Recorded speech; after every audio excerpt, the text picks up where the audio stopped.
Kevin podcast.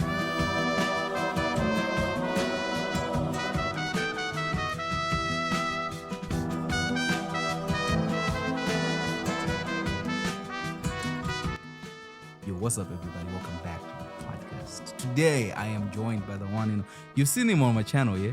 Yes. Fighting women. Oh, yeah. You want to introduce yourself to the people? All right. Which camera is it? That's your camera. That's my camera. Okay. Hi, everybody. I'm Naz Elias, and I'm an actor from Vancouver, BC. Wouldn't it be awesome if I just edit and then just make it a two-shot and then you're looking like...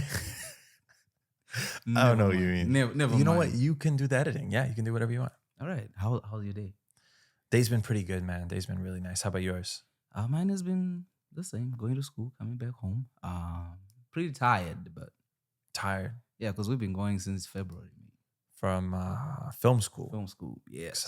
Exciting stuff. But we were almost at the end with the final stretch. Feels good. Yeah, you got to get me in your final project, man. So that'll be nice. If the man is available. If I'm available. I've had a busy month. He's a busy man. But you know what? Here's the thing. Here's what I know. Money talks, okay? Money talks, yeah. Because So- on our final project, they give us a budget. So and just like by coincidence, I could use some money. So exactly. would be nice. We'll see. Exactly. It's the name of the game. So we met on set. I think it was a Hallmark. It was a Hallmark, yeah. Vancouver. A night shoot. Vancouver is the house of Hallmark. And you're doing background. You still do that? Honestly, no. I mean, it's been too slow. I was doing stand-in for like maybe 5 months, 6 months. And then that was good. You get the union paycheck and everything. It's really nice. And then after December, I did like maybe 1 or 2 days. And when you go back to background, it's not as fun because like you get treated so much better as a stand-in. Yeah. And it was for career opportunities in murder and mayhem. Man, I got a lot of stories about that, but I'll save it for when the show comes out, which I don't know if it ever will because I haven't heard any news from it. Probably will. I don't know. It probably will because that's why the strikes keep going on because a lot of stuff was made that hasn't come out. And they're like, well. Yeah, so I don't do it anymore. It's too slow. If the opportunity arose, I would love to do stand-in again. But I've heard mixed things from people, especially if you're trying to be an actor. And we work very closely with the producers on that show. So I see them every day. And I don't want them to think, oh yeah, this guy, he's just a stand-in. Because if I ever get one of my tapes sent to them, I want them to think that I could be convincingly one of their actors. Interesting. Well, for the people who don't know what a stand-in is, can you please explain? That's a good question that I always have a hard time answering. So people say, oh, stand-in, you must be like the back of someone's head or their hands. The answer is no, because that's actually a double, as you know. So hand double, photo double, they call it on set. And that's not what I do. So what I do is, where do I start? So in the process of blocking and getting a setup in a film. They don't know what blocking is. Oh, man. Oh, my God. Okay, step one, you're making a movie. I'm going to put you guys in the shoes here. You're making a movie and you need the shot. So you got the camera, you want to record the actors. Mm-hmm. And it's about your life. So you and your best friend are in a scene doing a podcast. Mm-hmm. And you guys are going to have a seat and you're going to go over the scene. And this is harder to explain than I thought. You guys are very important people. You and your friend are way too important. So now that you guys have sat down, you know how the scene's going to go. It's about a podcast. You're going to get up and you're going to leave. And two people who have a similar skin tone and height and hair color to you are going to come in and sit and take your spot while the scene is getting set up with the lights, and maybe the camera department will practice their camera movement and stuff. And those people who are doing that for about maybe 30 minutes to an hour, depends on the lights and everything, those are your stand-ins. And stand-ins are often referred to as second team. Yeah. And when they're done, the assistant director will say, okay, second team can relax. And that means second team fucks off. And they say, first team, we're ready for first team. And you and your best friend, the main actors, of course, the famous people, you guys are first team and you come in and you do the scene. Yeah. You're too busy. You can't sit there for an hour while they do lighting. You need stand-ins. And that's my job. Which is pretty awesome. How does one get in? You usually have to be in the union. And I say usually because I actually have a little bit of a winded route of how I got to do stand-in without being in the union. But I can't tell that story, actually. It's not good. All right. I'm not trying to get banned off the internet. But yeah, it's interesting because I like asking the question because there are two sides of viewing it, right? Like there's one of for the stand-in, and then there's the crew. So for the crew, the main thing is actors are very expensive. Yeah. So you don't want to keep them on set. And then also you have to protect your actors, right? So like when the crew is busy sorting out as you explained, like sorting out the set, your actors sitting there. Like then there's the stand-ins, our favorite people to experiment our lighting on, which is awesome. But then you were saying you don't want to be known as a stand-in. Why not? It's good money, no? I like the money. The money's nice. I say to my friends, if I had no ambition to be an actor, I'd be stand-in for the rest of my life. Union background actor. You get a ton of photo double. You get featured extra. You get the background union rate, which is nice. People make a living out of this, right? Which is one of the reasons why the actors' strikes are so important for most of the people in the United States that are part of the union. They're actually, a lot of them are background performers, photo doubles, stand-ins, and that kind of thing. So if I didn't have an ambition to be an actor, I'd love to be a stand-in for the rest of my life. It's very fun. There's extremely low pressure because you're never, they never hit record on you. So I would do it, but I want to be an actor. Well, I am an actor, as you know. All you have to do is be in one Uncle Kevin production, and you're an actor. You're an actor. Everybody, okay, no, don't be hitting me up. I don't have roles, people. Like, I'm very. That's the hardest part. Is like, hey, in your next short film, please give like. I don't have it. It has to fit the role. It has to fit the role, and I'm sure we'll talk about how auditions and stuff work and stuff in a second. So what got you into the acting industry? Another very good question. Uncle Kevin's come prepared. So the way that I got into acting is a very long-winded story. I'll try and shorten it and then ask me if you need any detail. I've always been a performer. So even when I was in first grade, second grade, I would always be in the school plays, and I just love to stand on a stage and talk. I never shut up. Like I talk all the time, which is a good thing if you want to perform. And I wasn't necessarily scared or shy, which is great because a lot of kids get shy when they're on stage. Not me. I continued to do school plays. And once I started to watch a lot of Disney Channel stuff growing up, stuff like Sweet Life of Zack and Cody, I remember watching TV and thinking like, I could do that. Yeah. And not that I want to do that, but like, yeah, that looks easy. Yeah. Why not? Right? Of course, I could make people laugh and be in a TV show like that. It doesn't matter. I wanted to do stuff like Camp Rock and Hannah Montana. That was the era that I was like a kid, I should say, or a preteen. So that kind of got me interested. And then once I was 13, 14, I begged my parents to take me to an open casting call for Diary of a Wimpy Kid. And when I was 14, I think I was 6 feet tall already. So I went to this open casting call for a show about middle school, and everybody's like super tiny. And then there's me with my mom, and I'm like taller than everybody, including most of the parents. Yeah. And there's this huge long line to get into. It was the Croatian Cultural Center, which is where the open call happened. And I took my Diary of a Wimpy Kid book with me because there was a specific part that I wanted. So I figured this is that easy. Hollywood is you go to a bunch of producers, you open a book and you say, you see that guy? I would like to be him. Yeah. And so I pointed at the book when I got to the front, and I pointed at, there's one page early on in the first book where it says, some kids in middle school are small and some of them are like gorillas, they shave twice a day. So I pointed to that and I was like, I could be that guy that has to shave twice. I have facial hair. I'm 14 and whatever. And I didn't hear back for a really long time. And I thought, well, that didn't work. And then one day I got the phone call and they said, we'd love you to do exactly that. They're like, do you have armpit hair? I was like, I do. They said, great, don't shave. Don't shave your face. Don't get a haircut. Don't cut your whatever.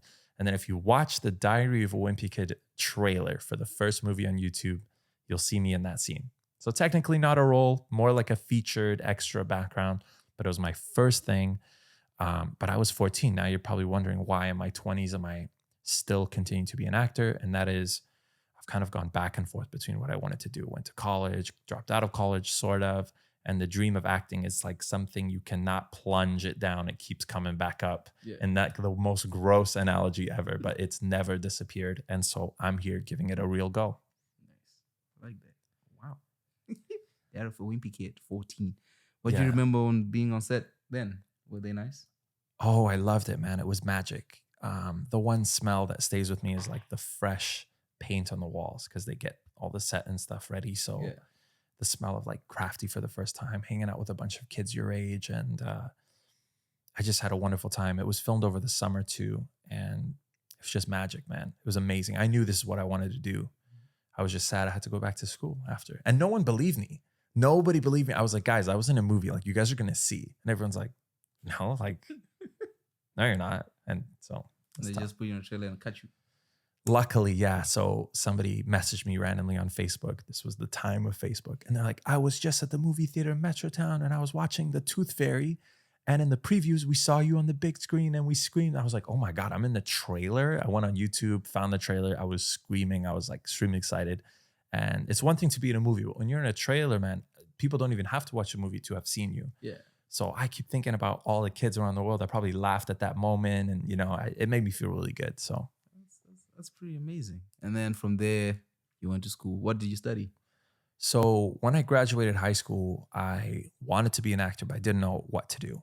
So I went to England for 5 months. My parents kind of sent me as kind of like a figure out what you want to do kind of thing. And I stayed with my uncle and them there. When I came back, I studied business at Langara and I hated it. I hated business class. I hated the people that were there. I hated the classmates. The content was really interesting. I actually liked the coursework. I was a pretty good student. I just didn't really believe in being in school for business. Obviously, now I understand the business side of anything you do is very important. Yeah. But that was a lot of, I don't know, a lot of future UBC solder kids, let's say, if you know what that means. But I have no idea. I know what UBC it's a solder certain is. type. It's like a certain type of like people that their favorite movies like The Wolf of Wall Street because they want to be Jordan Belfort, right? That kind of guy. It was too many of those. So I did business for a bit and then I stopped and I went back into doing background. And eventually I got my first credit on the 100. So I got like an upgrade on set and I got to die in that. And then that was, I was kind of on screen for a bit and people saw it and people messaged me and that was like really big. And I got my first union credit doing that. And I was like, maybe I should be an actor, but I never tried. Yeah. Then age 23, 24, I was like, I got to really get my life together. And I started to go into kinesiology at UBC, which I'm still doing right now. I'm almost done. So I'm very close to finishing. And in the meanwhile, I've really, over the last year, gone full-fledged into acting. Got my agent, got my headshots, got my reel, done what feels like a million short films, including an amazing one that I did with you and the amazing cast. And I'm continuing to do that. I mean, I've done 4 this month, 4 short films. I'm doing 2 more. That's good. So it's busy time for me. You're putting in the work. That's how it works. Well, that's a lot to unpack. Okay, so I was assuming 5 months in England. This is where the Harry Kane. Is this where the Harry Kane thing started from? The Harry Kane thing. I am a Tottenham Hotspur supporter, and I have been for more than 10 years. And it actually didn't start in England. Okay, it didn't. I had a friend in high school named Q or Quentin, but we call him Q, and his family's from that area. So he just told me about the team, and I liked the name, the way the name sounded. I mean, I knew all kinds of soccer teams. I knew Barcelona, Real Madrid, Man United, Arsenal, these guys. The names weren't that interesting. But what kind of team name is Tottenham Hotspur, right? It sounds so proper and English, British. So I decided to follow the team, got FIFA, played with the team. I was like, man, this guy, Gareth Bale, crazy player. Watch all of his highlights, became a huge fan of his. Then he leaves to Real Madrid. But the team I stuck with. And then Harry Kane emerges from the shadows, the best player in the history of Tottenham, won nothing, and then now he's gone. And I'm still a fan, and I'm still here. I mean, if that is not the most shocking thing I've ever heard in my life. What's shocking? I never thought in my life I'll meet someone who supports Tottenham who doesn't live in London. I was like, wait. Yeah. What? Yeah. And you noticed that because I pulled my phone out on the set of the Hallmark, and you're like, is that Harry Kane? And it was the back of his shirt, right? So. You know, you meet people, you're like, man, fuck this person. And you're like, wait, what the fuck? And now we're here. So the moral of the story is make your phone wallpaper something that will start a conversation. Harry Kane. Harry Kane. Make it Harry Kane. Best striker in the history of Tottenham. No trophy, sadly. You fired Jose 2 minutes before you could win it for you guys. Yeah. It was a mistake. I love you, Jose Mourinho. So, but it is what it is. All right. And then, so did you play soccer coming up? Actually, no, I didn't really play soccer. I didn't have too much of an interest in it apart from maybe watching like Ronaldinho videos on YouTube. So I liked Barcelona a little bit, but I didn't have the same connection. But I've seen on your YouTube, on your Instagram, there's a lot of soccer things. Yeah. So believe it or not, I wasn't really into soccer that much. I wasn't. So not until right before my friend showed me about Spurs and stuff, I was 18, 19. And then I started playing when I was 20. So all the stuff you've seen, me scoring all of these amazing goals and all these crazy dribbles and all the teams I've played for and trophies I've won, they've actually come after the age of 20. And I'm really proud of that because a lot of people don't just start a sport and then like it becomes their life. Yeah. But, I play with most people and they think that I've been playing since I was a kid. That doesn't mean that I'm really good. It just means that like they think I've been doing it for a while. He's an actor. He knows how to. You're a method actor. That was my first acting role, and that was pretending that I can play soccer. Yeah. And I still do now. The man still does it. All right. All right. And then in terms of acting, are there any actors that you look up to? Good question. Good question. Who got me into it? So as I said, I was in college for a while, and it wasn't until I saw the show Euphoria that kind of made me think like, man, I was really upset one day. I was watching that show and the episode was hitting really hard. And I called my friend Monica. I gave her a call and I said, this is the type of show that I wish I was on. And I wish I was affecting people as an actor the way that this show has affected me. So I can't say, I have to answer your question and say like Zendaya's performance in Euphoria was huge influence on making me make the step. I was on the phone with my friend complaining, I'm in college, I'm not getting anything done, nothing's happening. I wish I was an actor.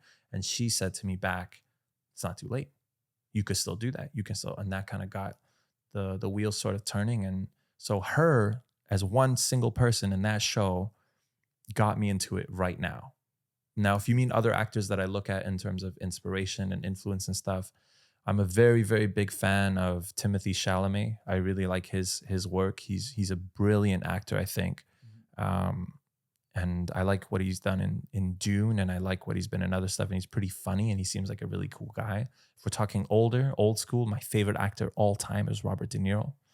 Goodfellas, huge influence. Casino, Taxi Driver, seeing that as a teenager changed my life. All of these guys. So Robert De Niro, number one. Timothée Chalamet is like a modern, younger guy. Leonardo DiCaprio, of course. I watched Titanic a million times growing up. A million times, Yeah. So that, to answer your question, probably them. And of course, you can't forget Zendaya. Other people can influence you. It doesn't have to be same sex. Hey, she's an amazing actor. I was told she's an amazing actress. I know the term. At this point right now in 2023, the term is you don't want to upset anybody. So I'll say actor to include her. And if I say actress, it's because I grew up that way. So I apologize. Yeah, she's phenomenal. Like I remember watching Kim Possible or some shit like that. Like I grew up watching Zendaya, right? And then I watched Malcolm and Marie. She's good. She's good. I actually did a scene from Malcolm and Marie in my demo tape to submit to my agent, and it got me the agent. So thank you, the people who did that, Sam Levinson and John David Washington and Zendaya. Thank you. See, I told you, he likes acting, fighting women. Ladies, you got to have a beautiful woman to inspire you to behave that way on set as an actor. Motivation. I mean, it's hard. I have a little story. So one of my first acting classes, I was acting across from a woman. We're supposed to be in a relationship, and she had a really tough time. And I found out months later that she told somebody she had a really tough time working with me because she didn't find me attractive. And that hurt so badly. But also, like, I kind of get it. But also, you're an actor. I don't know. Yeah, that's okay. She got issues. No, I mean, like, because the way I understand it, it might not be on her, it's on the director. The way you do it is you need to have a chemistry read, right? And then see if it works. But then by being professional, it's more of you have to channel in. She had to imagine you to be someone else. I was pretending she was someone else. Like, so she couldn't do that also. I don't know.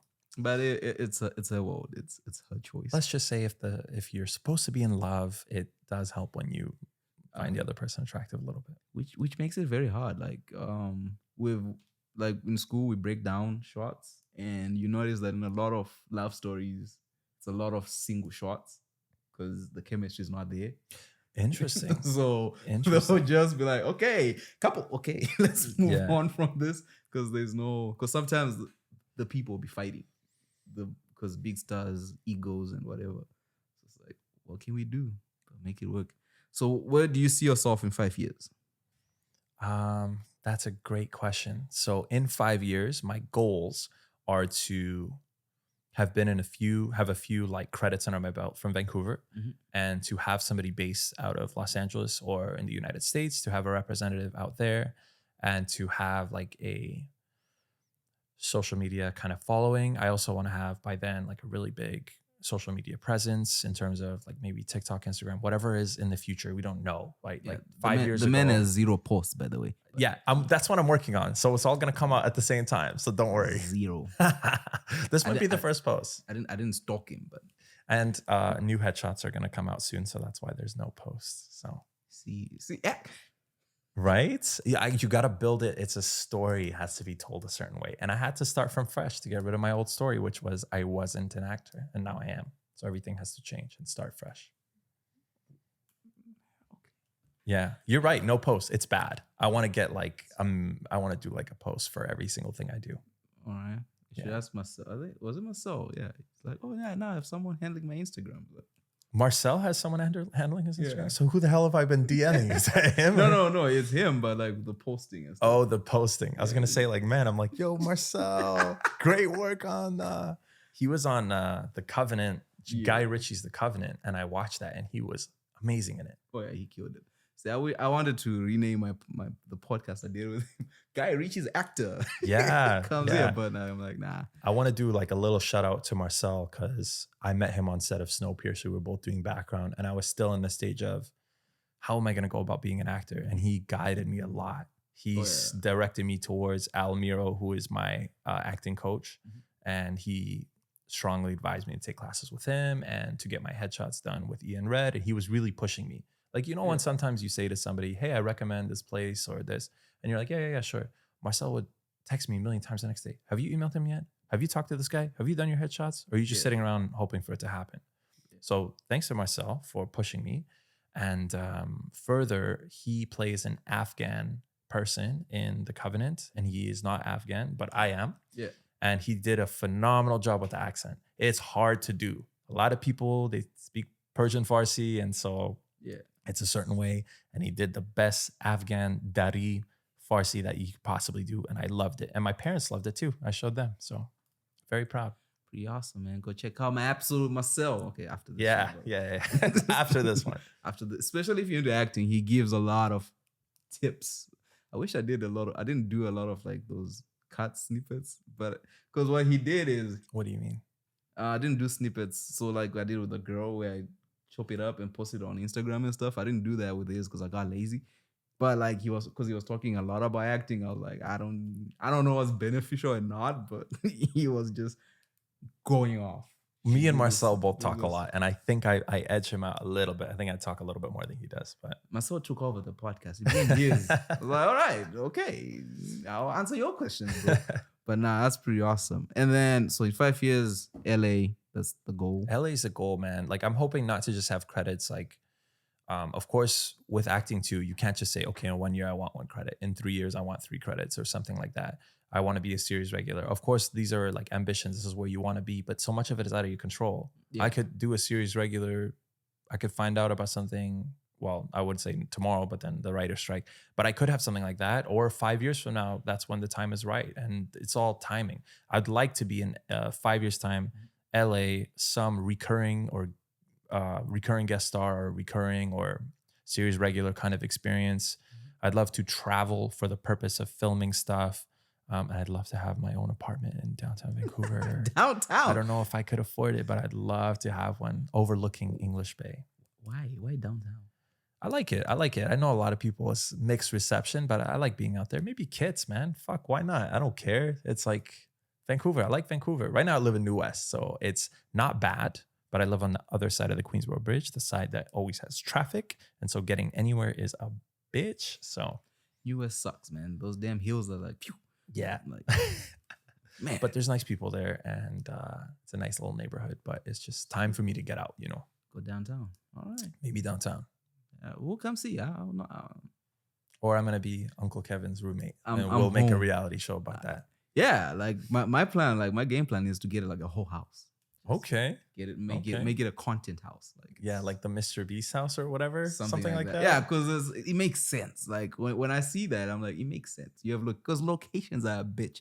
Finding locations in this world It's hard. Yeah. It's So build hard. your own. So Build your own build house. your own. So just get the house and It'll be like a frat house. So we'll make a podcast and then we'll party and then we'll make a short film and then we'll party and then you'll invite all your actors and celebrities here. see, that's unless the missus says no. The missus. Okay, we have to talk about this afterwards. I'll behave. You're gonna behave. Okay. Whatever she says, I mean, she's a producer. That's what I say. I have budgets now. Okay, behave. Okay. Budgets I like now, mate. Budgets to pay Budgets me. to pay the actors, pay for content. But that's pretty awesome. What's your dream role? Dream role. I'd like to be in Dune. Also being somebody who's like Middle Eastern. Wow, I don't know if you can call Afghanistan Middle Eastern. Central Asian descent, Afghan descent.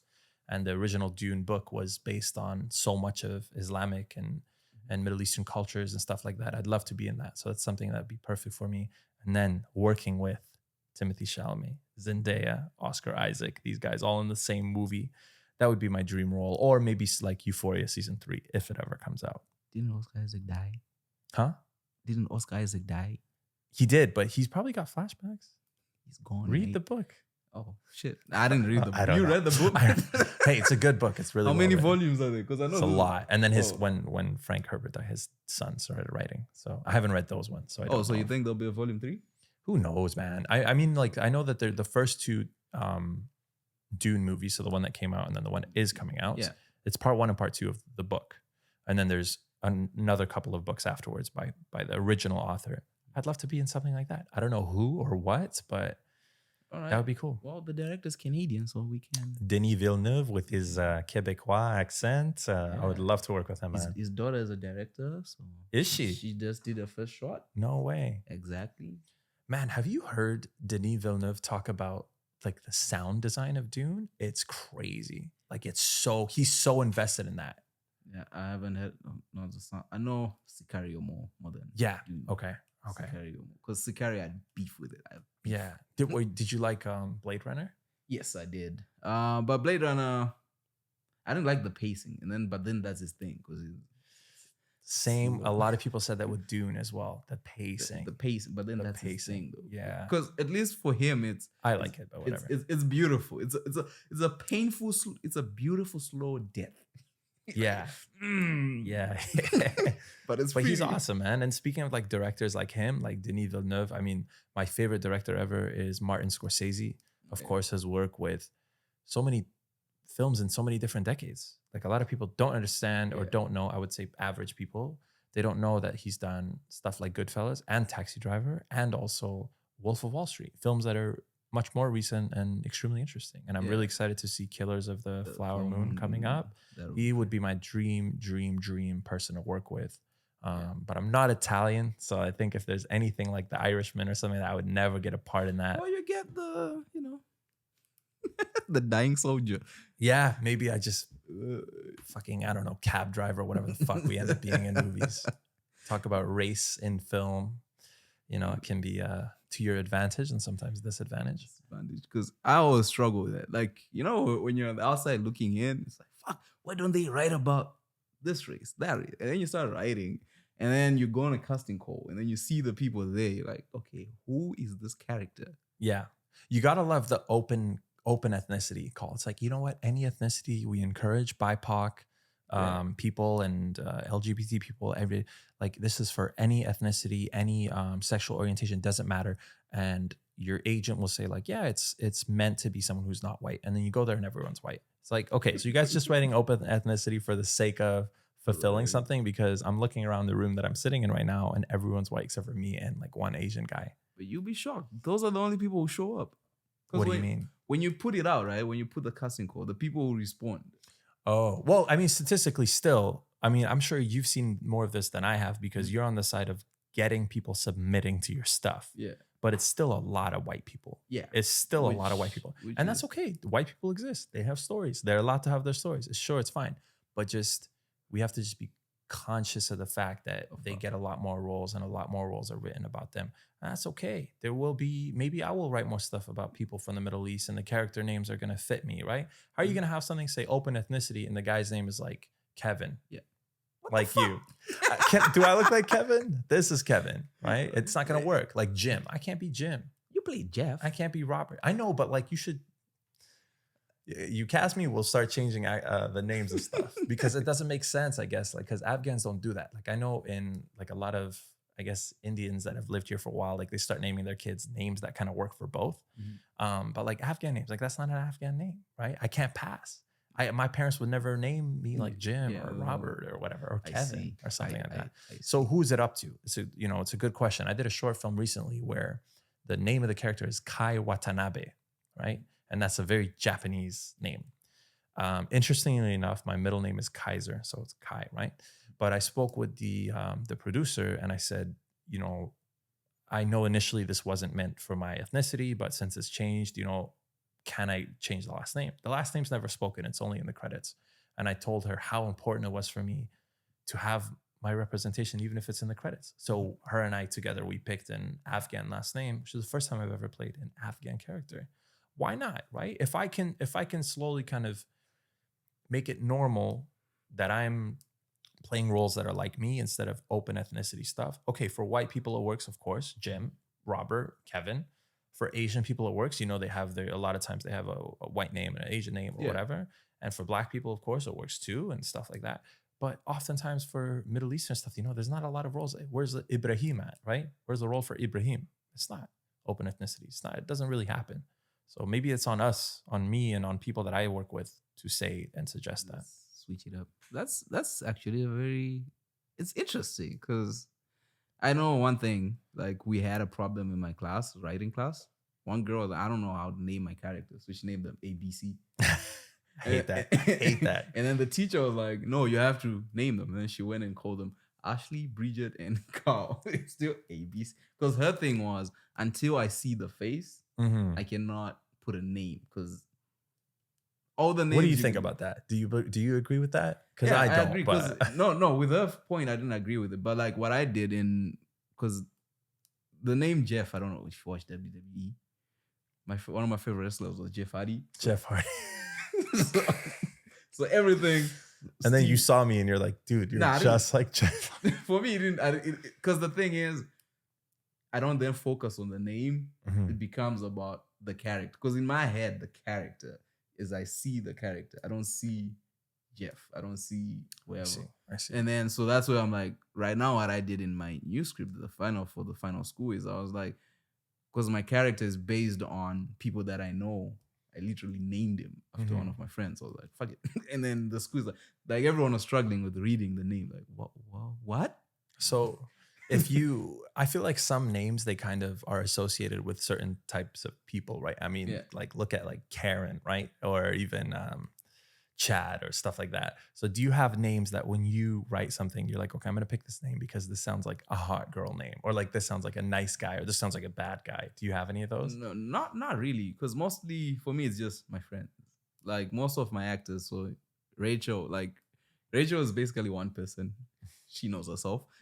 And then Rachel is Leanne, who's the other character and my other stuff. So it's one person. Okay. Who's just unfortunate that anytime I write, I'm just like, all right, buddy. And then which is an ongoing joke. But that's how I come up with those names. And then what I've recently done was like, okay, this now since I'm obsessed, I started putting in Ashley, who's another friend. And I don't think I did Monica in one. And then or sometimes where do you come up with like all the names of the girls you dated? Do you ever do that? Pretty much. Oh man. Pretty much. Or is it like a placeholder name? Like, oh, I dated this girl, her name was Ashley, and then every single time it's gonna be Ashley, and then Control F, find all the Ashleys and rename it. So what happens is in the beginning is what personality am I going for? Okay, this is a Rachel. What did me and Rachel do? Rachel is the easiest for me because it's just top of mind.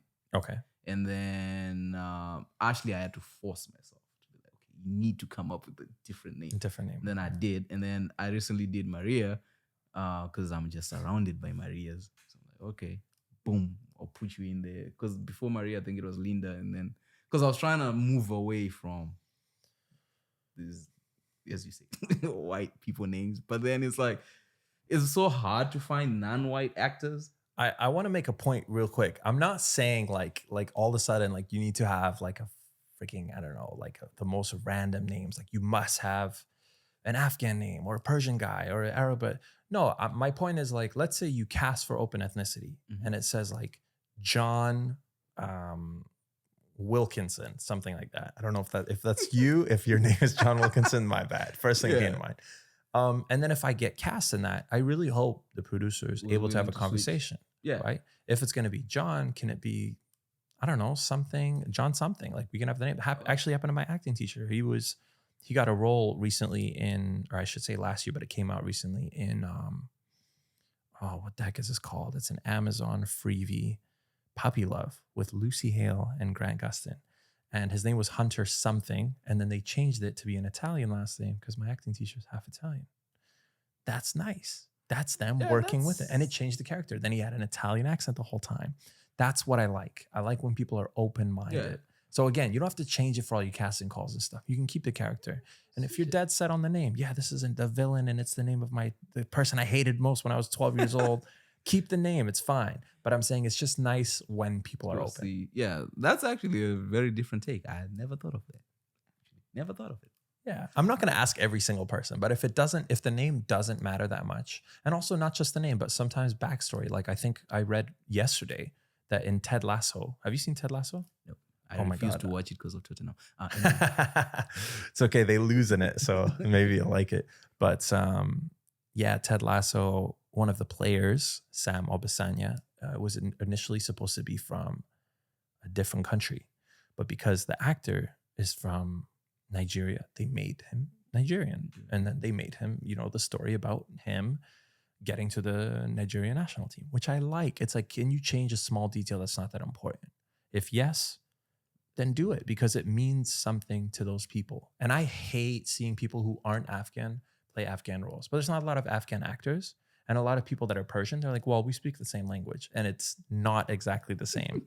And the accent's different. Can you imagine watching a movie about England and everyone speaking sounds like they're from the South? That's what it feels like to me when I hear like Persian people play Afghans. It's like, please try with the accent. I don't mind that you're playing an Afghan. Just try with the accent, please. Put a little effort. No, I hear that. See, this is interesting. It's an interesting thing because when you speak to writers, there's a lot with like. Because I remember like I was writing my script and then the feedback I kept getting was you need to have a gay character in your script. Who said that? Well, the story got scratched. But they were like, because the way I was writing, it was a guy who was anti-gay. Okay. So the protagonist antagonist is anti-progressive. So they're like, you need to have a countering voice, but not just a countering voice. He needs to be gay. Whoever I was like, this is feedback you got. This is feedback. Okay, that makes sense. If it's like part of the story and then he suggests like having a more stronger antagonist, yes. Yeah. I thought you said just out of nowhere the assignment was like have a gay person. I'm like, that's a little insensitive. It's like just using gay people as like a plot point. Because it was more of the opposite person was it was a hot chick-ish who was arguing against him and they're like, he doesn't sell. So you need to have a gay. I'm like, one thing is I have no idea when I'm writing how a gay guy responds to a homophobe, but I can know what it's like to be a bystander and be like, okay, this is how a bystander will react to this situation. And then they're like, yeah, but it takes away this person's voice. And I'm like, you know what? This is bigger than me. I'm just gonna put it here. That's why writers' rooms are important, by the way. Like multiple perspectives and multiple producers and writers, because what you just said right now, it's like, you wouldn't know what they would say. And then what happens? Let's say you're the sole writer of a show or something, which is very rare, but let's say you're like the showrunner or whatever, and you have all of the plot points, but you're coming from the perspective of a straight person. You're like, I don't even know what they would say. So then if everyone was like you, then nobody's going to get their story out too. And I'm sure that there are wonderful, wonderful stories that they have and perspectives, like you said, that are hard to think of if we haven't experienced it. Yeah. Right? Which is what I feel with the names is where writers run away from. Because it's like once I write an Afghani name, then I now have to know the cultural. Because that's true. In your mind. It's like, I can't just say he was a suit. I don't know. He was a suit and he's fucking, I don't know. Like, I wanted to write a like a fantasy sort of project, but it's based on Afghan culture. Okay. So I wanted to write this story about like this boy who he's born and raised here in Canada, Vancouver, and his father goes missing, right? And they basically declare him dead. And then his father had told him about Afghan folklore and culture and all this kind of stuff. And basically he goes to like a fantasy kind of Lord of the Rings land. But instead of it all being based on like, white people version of fantasy. It's based on like an Afghan version. So like, yes, there's all kind of creatures and story and this, Yeah. but it's all Afghan names and an Afghan version of the language and stuff. But I realized something. I don't know enough about the culture either. I actually have never lived in Afghanistan. I left, long story, but I left when I was very, very young, like barely a few months old. So I don't know what that would look like. I can't describe to you like what the feeling is like to be in that kind of place. So I couldn't write about it either, even though I had this idea. So I have to put it on hold until I visit. And I have a feeling I'm not going to visit for a long time because of the political situation. You know, find someone. What do you mean? Someone who knows. Because the thing is with writing, well, you can't ask one person. Okay, they're making GTA 5 a long time ago. And what do? They send all of the main people to LA to go take pictures, live, do this for what I assume is months. Because even though everyone knows LA, it's different when you're actually trying to document it and make it realistic and have it feel like LA. And if you've played that game and been to LA, it's like exactly the same, right? Yeah, okay. So I would love to just like take someone's word for it. I mean, I could ask my parents, right? I'm sure they have great stories. My mom always says like, oh, the watermelons in Afghanistan were this big. Like, you don't understand. Yeah. But it's fiction. I'd love to go. I'd like to go. But yeah, you should go. And one day when it's safe, hopefully, fingers crossed. That's how you make the Covenant. Like the way they made that, I was like, whoa. Bro, they filmed that whole thing in Spain. Yeah, but to have the wherewithal, because I don't know. The thing is, I wouldn't know what Afghanistan looks like. But it felt real. I guess it looks like Spain. I guess. No, because you can shoot. The thing is, you can shoot a movie anyway, right? But you need to know like the terrain. Does it look this way? If someone from Afghanistan sees it, can they be like? I'll have to ask my dad. But I think like looks wise, I think they got it spot on. And there was a lot of times like, you know, they had like the clothes and the set design and the cities and stuff. I think they were really close from my understanding and knowledge. I don't think there was really, the only thing threw me off, like I said, is the accent sometimes. Some of them were really good. Some of them were not so good. So Marcel, he's calling you up. Marcel, you're great. Your Afghan accent is great. Yeah, he told me he got into it. He was into the accent. He's into accents. Yeah, and he's into languages. Him and I kind of share that. So sometimes me and Marcel, we just get into Spanish conversations for like 15, 20 minutes at a time. Spanish? I do, yeah. So Uncle Kevin didn't read my resume before I came here, but I need to learn. No, I'm actually surprised because I need to learn Spanish. I can help you, yeah. I'd love to. I'm surrounded by Latins. Surrounded by Latinas. Bro, where is this life, man? I'd love this life as well, man. This is the life I live, man. And every time I speak to them, what's going on? I just end up being like, just say you're Dominican, man. Just say you're from. Well, the thing is, when they start speaking, I'm out. Oh, true. I'm out of the conversation. Like we can be chatting, and then you just go. I'm like, oh, okay, cool, yeah. That means you and I need to go hit up Red Room on a Friday night or Levels in their Latin club nights. Yeah, because I was at one. What's it called? Caramba, like 2 nights ago. How was it? It was shite. So that's the last time you went out? 2 nights ago? 2 nights ago. Okay. And then the last time, 2 nights ago was the last time. The last time was 4 months ago. Oh, before that. Yeah, before that. And then it was at Caramba as well. But that one was lit. That's because the 50 Cent was in town. Oh, yeah. You went? No, I wish, man. You're missing Beyonce. You are I'm actually picking up my sister from that later. Why didn't you go, mate? It's like 5,000. Money plus. Actually, my sister had 2 spare tickets. And she didn't give them to me. Instead, she's trying to sell them. So wow, it's okay. They're expensive, man. She had to make her money back, I guess. Wow, yeah. But yeah, so that's what I'm doing after this. I'm picking up my sister from Beyonce sometime later tonight. Dude, I had to. This is for my career, man. Yeah, Beyonce's great, but I'd love to sit across from her. I'd love to sit across from her and have a conversation rather than just be like, oh my god, you know. It's a different experience. What's the last concert you went to? Me, probably Beyonce. Really? When the hell was that? 2018. It's been a minute. Like, because I did Beyonce and then I was like, I'm spending too much money in this stuff. And then I stopped. And then I was supposed to go to Nicki Minaj in 2020. That got canceled. Oh, COVID. Yeah. COVID. And then ever since COVID, I haven't gone out. Like, nah, it's not worth it. I'm like, nah. Because every time, like, let's say if I have cash, I invest in this. That's like me too. Yeah. I can't, like right now is not a time for me to go to concerts. Like the last one I think I went to was Red Hot Chili Peppers because my sister got me a ticket for my birthday. But I can't, like, dude, I wanted to go to Drake. It's just I couldn't. I got bills. I got loans. I got like I had to think like go see Drake or like take another round of acting classes with the amazing Al Miro. Exactly. And I chose Al, so Almiro. he should feel Well, special. I'm grateful to Almiro, man, because the way you acted in my thing, people were like, it's pretty dope. Oh, thank you, man. I That's the appreciate best. it. I Because appreciate the thing it. is, So, what they see is you. They don't see me. Nobody Yeah. gives a crap what I did. yeah, no, of course, man. You're the director. Yeah. If you ever watch a movie and you're like, I liked everything about it, thank the director, right? Yeah.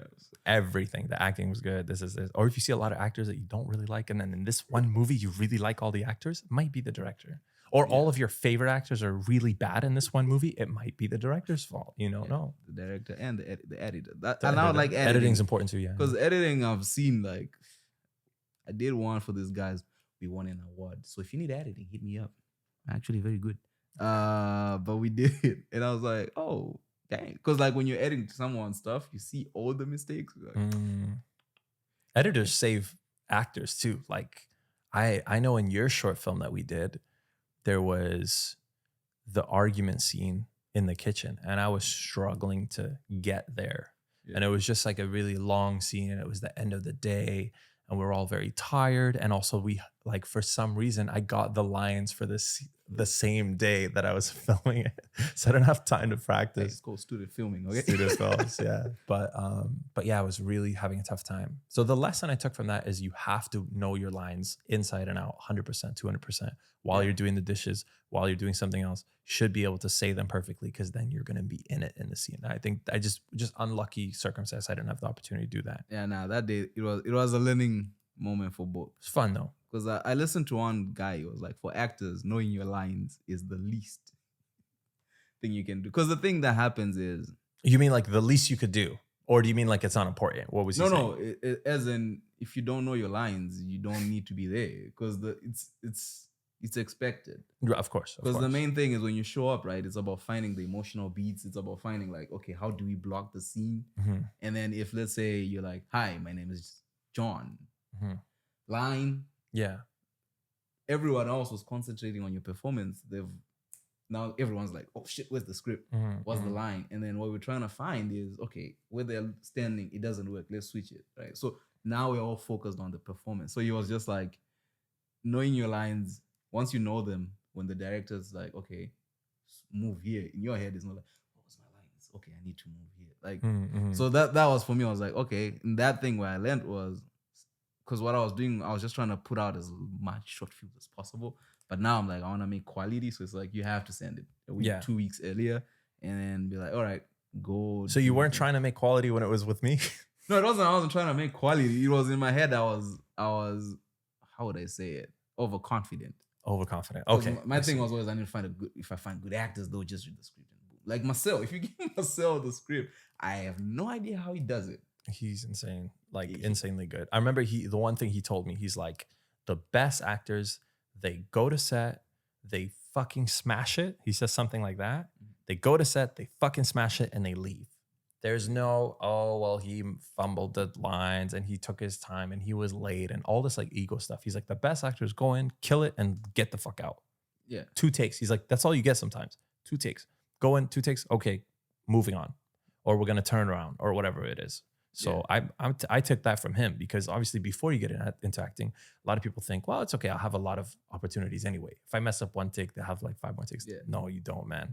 Yeah, especially, from your side, time, budget, keeping actors happy. Yeah. It's a lot that goes into it. Yeah, because for me, Marcel was the first actor I ever worked with. Oh, so man. That was lucky like, lucky you. Yeah, the standard's high. You go up here and then me somewhere. Nah, you're not down there. Down there. Yeah, the thing is, you two guys are who messed me up. Like, to answer your question, who's a dream actor I'd love to work with? Marcel. Come on, let's do it. This is like about Marcel now, I think, but it's about you, mate. You can tell people how did you feel about my writing? Well, you didn't read it. He was supposed to do my other shot, and then he bitched out because of snow. People in Quebec. Dude, I couldn't move. Like, I was in Queensboro. I might as well be underground. Like, my car would not move. And the tires on the stock car, Tesla, that I have are terrible. I couldn't go anywhere. I didn't get winter tires because I'm a dumb Vancouverite. No, we get snow like 2 days a year, man. What am I paying? Like $2,000, $2,500 for snow tires. This year, I'll probably get them. But last year, who gives a fuck? And then I missed out the short film. Nah, Yeah. but yeah, that Look, you're writing. There's nothing wrong with the writing. It's just like I think if you're in a rush, sometimes all the characters will kind of say very similar things. And I think from my perspective of having written stuff, sometimes you have to sit down and look at the entire script from that one character once you've written like a base draft, and then you move to every single character and really flesh out. But like you said, this was a learning experience. So I don't have any complaints about the writing. it was Plus, massive. plus also you're collaborative. So if I say like, hey, I don't know if I would really say this, it sounds strange. Like you give me some free roam to do it, especially in the argument scene, Yeah, that was pretty awesome. which was fun. So don't worry, it's fine. We'll do awesome. good. We got more. More The to one come. was supposed to do for the snort thing. Like we've fleshed it because that one was a silent film, Mhm. and then now Oh, thank God, I skipped that. so now it's gonna be like a proper film, and we have the scripts. Just Send it along. Send it along. Let me see. produce- I'd love to just see, even if I'm not in it. I don't mind. oh, you'll be in it, mate. You have no choice. Talk to my agent. No, I'm joking. See, there's a girl that did I'm that joking. shit to I'm me, joking, man. I'm She's joking, I'm like, joking. "Oh, I need to talk to my agent," and then the agent's like, "Oh, are you union?" I'm like, what the fuck am I union? Well, if they're union, like the actor, they have to do only union stuff, right? You have to apply for like ultra low budget UBCP or yeah, something. but you tell me that you don't like tell me the union is coming after me for even talking to her. Okay, that's not. Yeah, It's like, that's, yo, people, whoa, interesting. relax, easy. I know the process, but like, Which I find it funny because one of the short films I did, they had an actor that got the part, and then the actor was union, and then told them afterwards. It's like the breakdown says, like not the breakdown, but the listing, the casting call literally says non-union only. Like it's non-union. What do you think? You're just gonna be union and be in a non-union film? well, some Like people, like what's the point of going and auditioning and getting the part and then saying, oh, by the way, I'm union? some people do it for practice, right? Like the auditioning part? Yeah, the audition Oh part, my God, I but didn't know let that. me- But now that let I me say it just- out loud, I guess. Let me just practice, and then for you, you're like, whoa, amazing. Oh man. Here we go. And it's like, Oh fuck. man. But It's I like don't a know. Premier League player on loan in like the 5th division Yeah. just to get in like 200 goals in a season and Yeah, then go it's back like- to Premier League with it's like, confidence. You got to give them damn. confidence. I don't know. Y'all union actors, mate. Yeah. One day. Someday. Well, I don't know if one day. Well, yeah. If One day I'll get like fully in the union. Yeah, of course. Yeah, of course. I mean, I'm gonna be on the indie run. But Yeah. it is what it is. All right. So in this section of the podcast, these are questions made by a 7-year-old who's my nephew. Okay. See, that's why I'm called Uncle Kevin. Uncle Kevin. I have alright. a real nephew. But before we do that, every podcast, the guest leaves a question for the next guest. Okay. And your question is, if you believe in, okay, fine. It's not like you believe. If you met a genie and they say you have one thing you can wish for, the question, you go back to being 18, you can only wish for one thing to change your life or whatever. So one thing. What would you wish for? A genie when I was 18, one thing. When you say wish, is it a thing or like can I wish to change my mentality or what? Anything. They're like, what Anything? would you choose? I would say I wish I had the mentality I have now about acting when I was 18. That's the only thing. Because I'm happy I started it in my later 20s, but I'm still in my late 20s. But to go and be 18 and have the confidence I have now. And when I was 18, I used to think if you try something and you're bad at it, you're just going to be bad at it forever. Yeah. And if you try something and you're good at it, then you're good at it. So I just thought I'm not a good actor. I just thought it's not for me. I'm not good looking enough. I'm not tall enough, weirdly enough. Oh, I'm not white. And they will never, ever have lead roles for something for people who are not white or Latino or black or whatever it was at the time. I just wish I had a different mindset and mentality when I was 18. That's what I would ask for the genie. Take me back to when I was 18. Give me the mentality I have now with a lot more confidence, a lot more trust in the process that I can be bad at things in front of other people. I can be vulnerable in front of people in a class and be bad at something. And sometimes still I have that now. Like I had a scene in Al's class. And I remember I said to him like, oh, I'm not feeling well. I might not come to class. And I think I psyched myself out. I think I made myself feel kind of unwell a little bit and be like, oh, maybe I'm not feeling well. But then I realized it's because the scene that I was going to do was really, really tough. And you don't consciously think of that. But when you reflect and you're like, how have I evolved as a person over the last year or 2 years? I realized, yeah, if there's something that I wasn't 100% comfortable with, I just wouldn't do it. But then how can you get better as an actor? You have to do stuff and understand that there's a huge chance of you messing up. So if I could go back in time, give myself mentality I have right now and maybe like $50,000. No, the mentality would probably have gotten me far. So Yeah. maybe that's what I would give. All right. Good question. Good question. Tara, you heard that. Who's asked the question? That was Tara, our last guest. Thank you, Tara. Yes, Tara. Appreciate it. Miss And Tara. this is your opportunity to ask the next guest. Is it going to be another actor? Yes, it's an actor. It's an actor musician that we have coming in. Actor musician. Okay, actor musician. Do I get to know who they are or no? No. Okay, that's fine. So for this actor musician, I would say,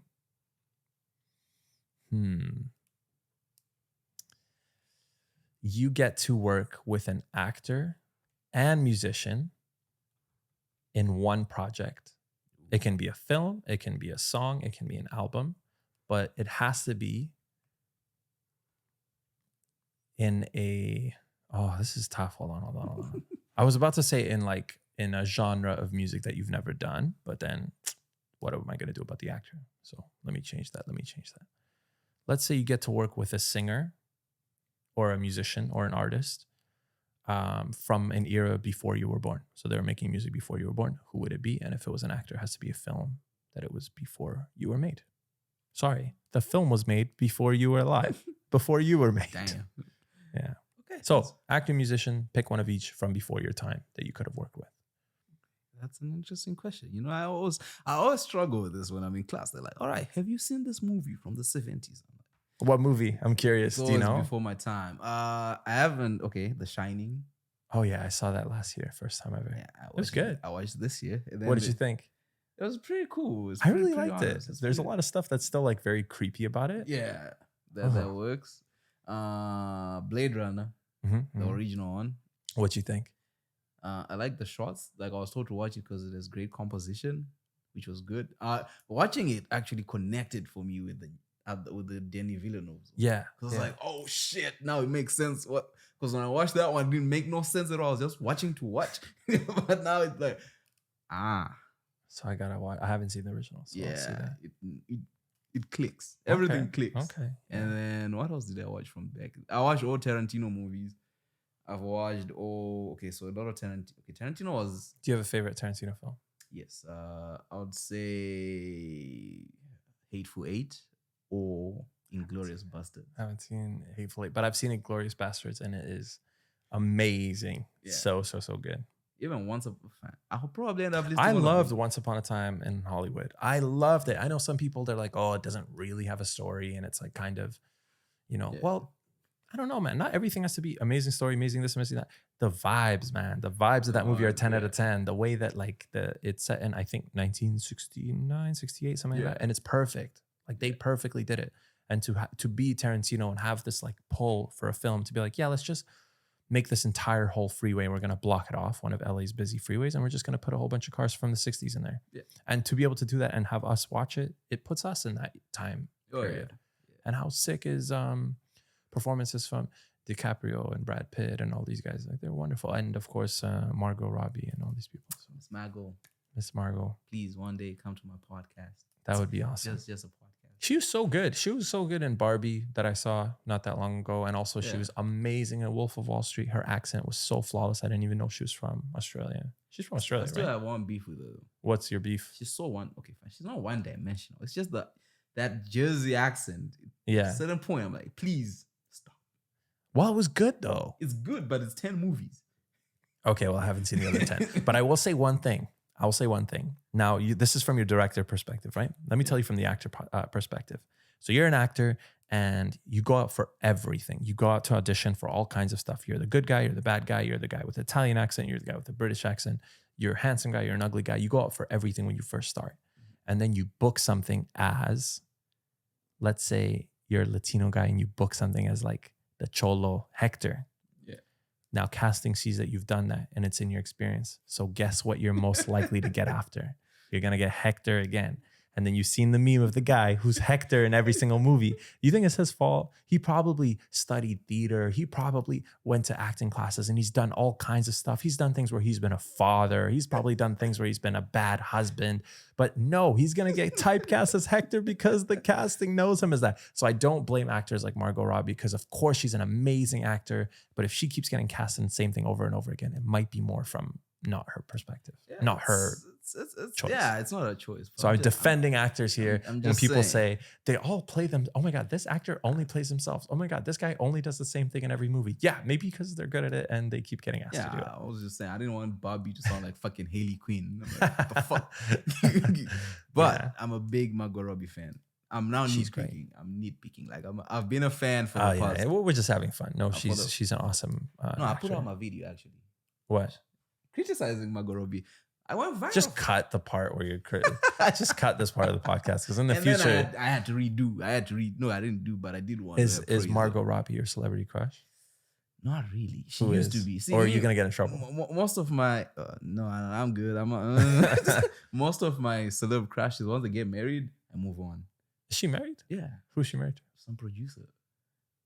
Okay, interesting. respect. But like their story is interesting because they started out together though, like Oh, from student films. I'm assuming.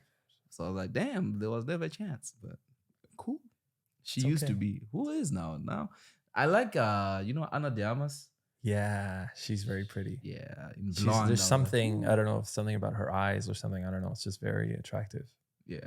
All right, I need to. Our first question. This is from a 7-year-old, so please bear with me. Okay. For what in your life do you feel the most grateful? Grateful. I got to be more grateful about things, man. I really should. I spend a lot of time thinking about what I don't have than what I do. So this is a good reflective moment. I want to say my parents, my mom, my dad, you know, I feel like no matter what kind of stuff I've messed up or mistakes I've made or things, they've always stuck by me. It's always like they, you know, it's like a fresh reset with them and they've always had my back. So I'm mostly grateful for my parents. You guys close? Pretty close? Mama's Yeah, I boy? would say. I'd say with my mom, yeah. I mean, we've been close for a long time. With my dad, I think it was kind of rough until this year where it's been really good now. So now it's really good. And my sisters too, same story. We're very close. How many sisters you have? 2 sisters. One older at the Beyonce concert and one younger not at the Beyonce concert. Why not at the Beyonce? I don't know. Pricey? Expensive? I don't know. Big sister, come on now.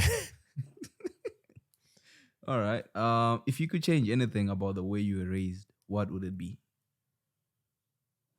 Interesting. If I could change anything about the way I was raised, I wish my parents didn't listen to me when I said I didn't want to play soccer when I was 10 years old. I wish they forced it the hell out of me. They were like, do it. You're going to love it. You're going to have fun. It's going to change your life. Project Mbappe. Yeah. Project Mbappe. I could have been, fuck. Project Harry Kane. Afghan Harry Kane. Yeah. No, that's definitely one. Is it's not really on them. It's something about maybe mostly me, is that I wish that I listened to my parents more. But way I was raised, I don't know. My parents did a really good job of raising me. I mean, I think I turned out okay, and they did the best they could. They came from another country. I mean, can you imagine eating one type of cuisine, one country your whole life, and then all of a sudden your kids come home, I want microwavable mac and cheese. I saw it on TV. Like, that must be hard for them to be like, man, what the hell do I do? Yeah. Or like, Mike, I want to play lacrosse. They're like, what the fuck is lacrosse? Yeah. Right. So they did a wonderful job. They did the best they could. It was their first time here too, not just mine. Yeah. I wouldn't change too much. Yeah, maybe just fucking force me to play soccer because I know I'm going to love it. And don't get mad at me when I say I want to be an actor and I'm only 14. So that's it. I mean, I understand. Nah. It's a good question though. Yeah. I These are understand. good questions. I think most It's, adults can't come up with questions this good. All right. He's a small boy. Or did you come up with it and you just did No, that? it's him. It's all him. Okay. I was actually talking to him today. Every Okay. time he speaks to me, it's either money or I suck. So those are the two things. What is the greatest accomplishment of your life thus far? Accomplishment. Oh man. The greatest accomplishment. I'm like Harry Kane, man. No trophies to show for all my hard work.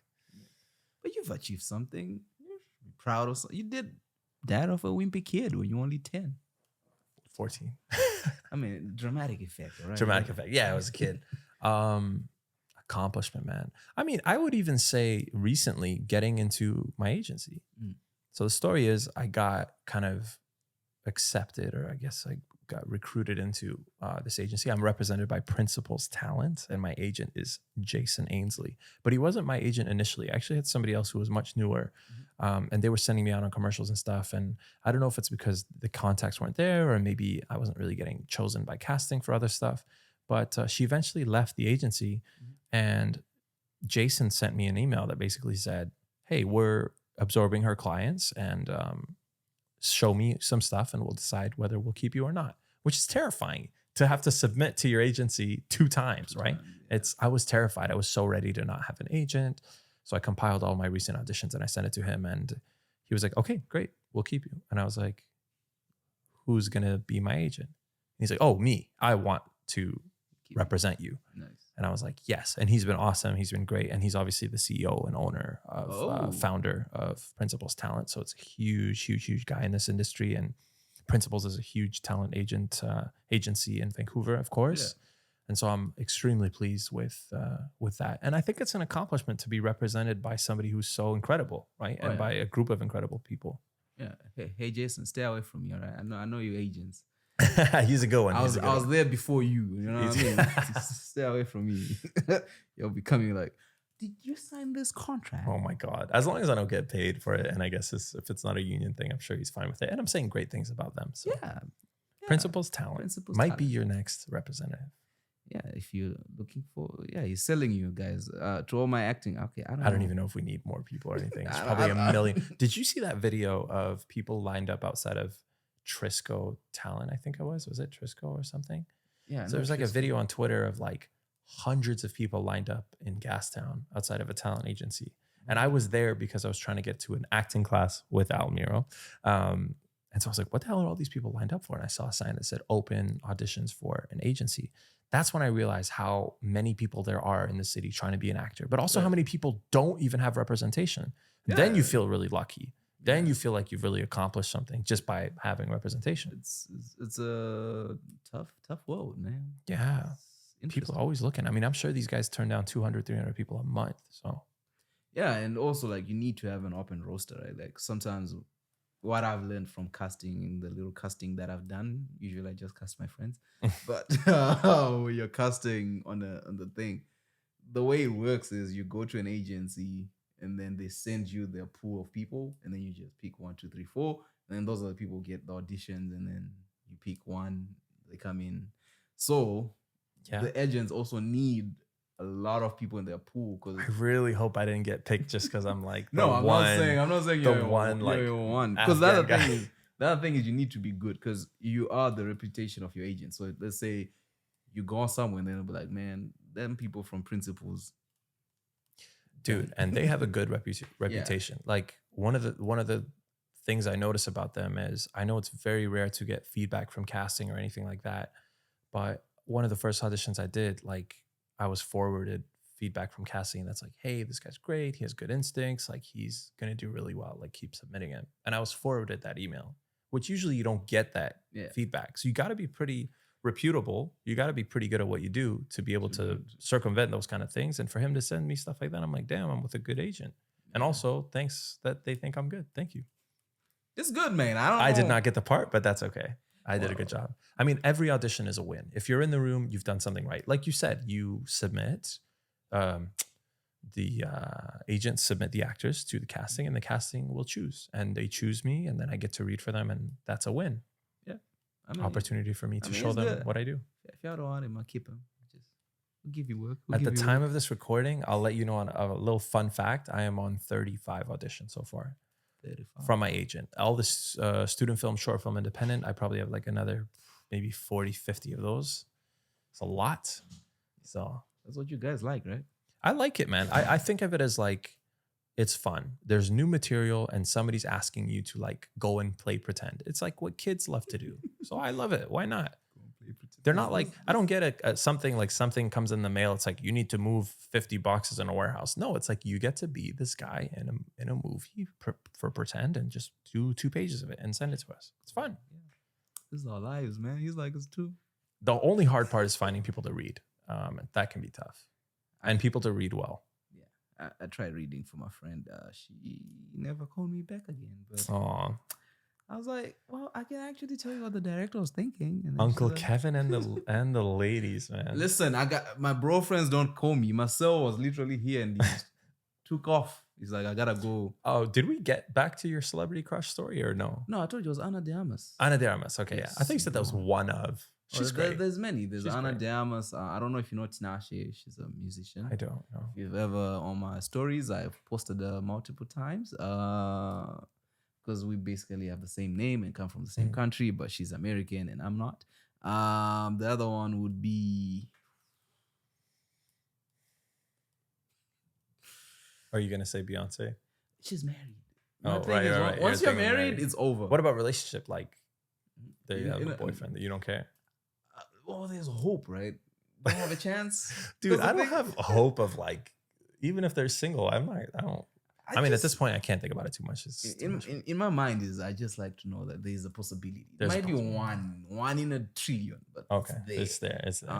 So I'd say Ana de Armas, yeah. Ana de Armas, but she's older than me. Like, How old is she? She's like 31. 37, mate.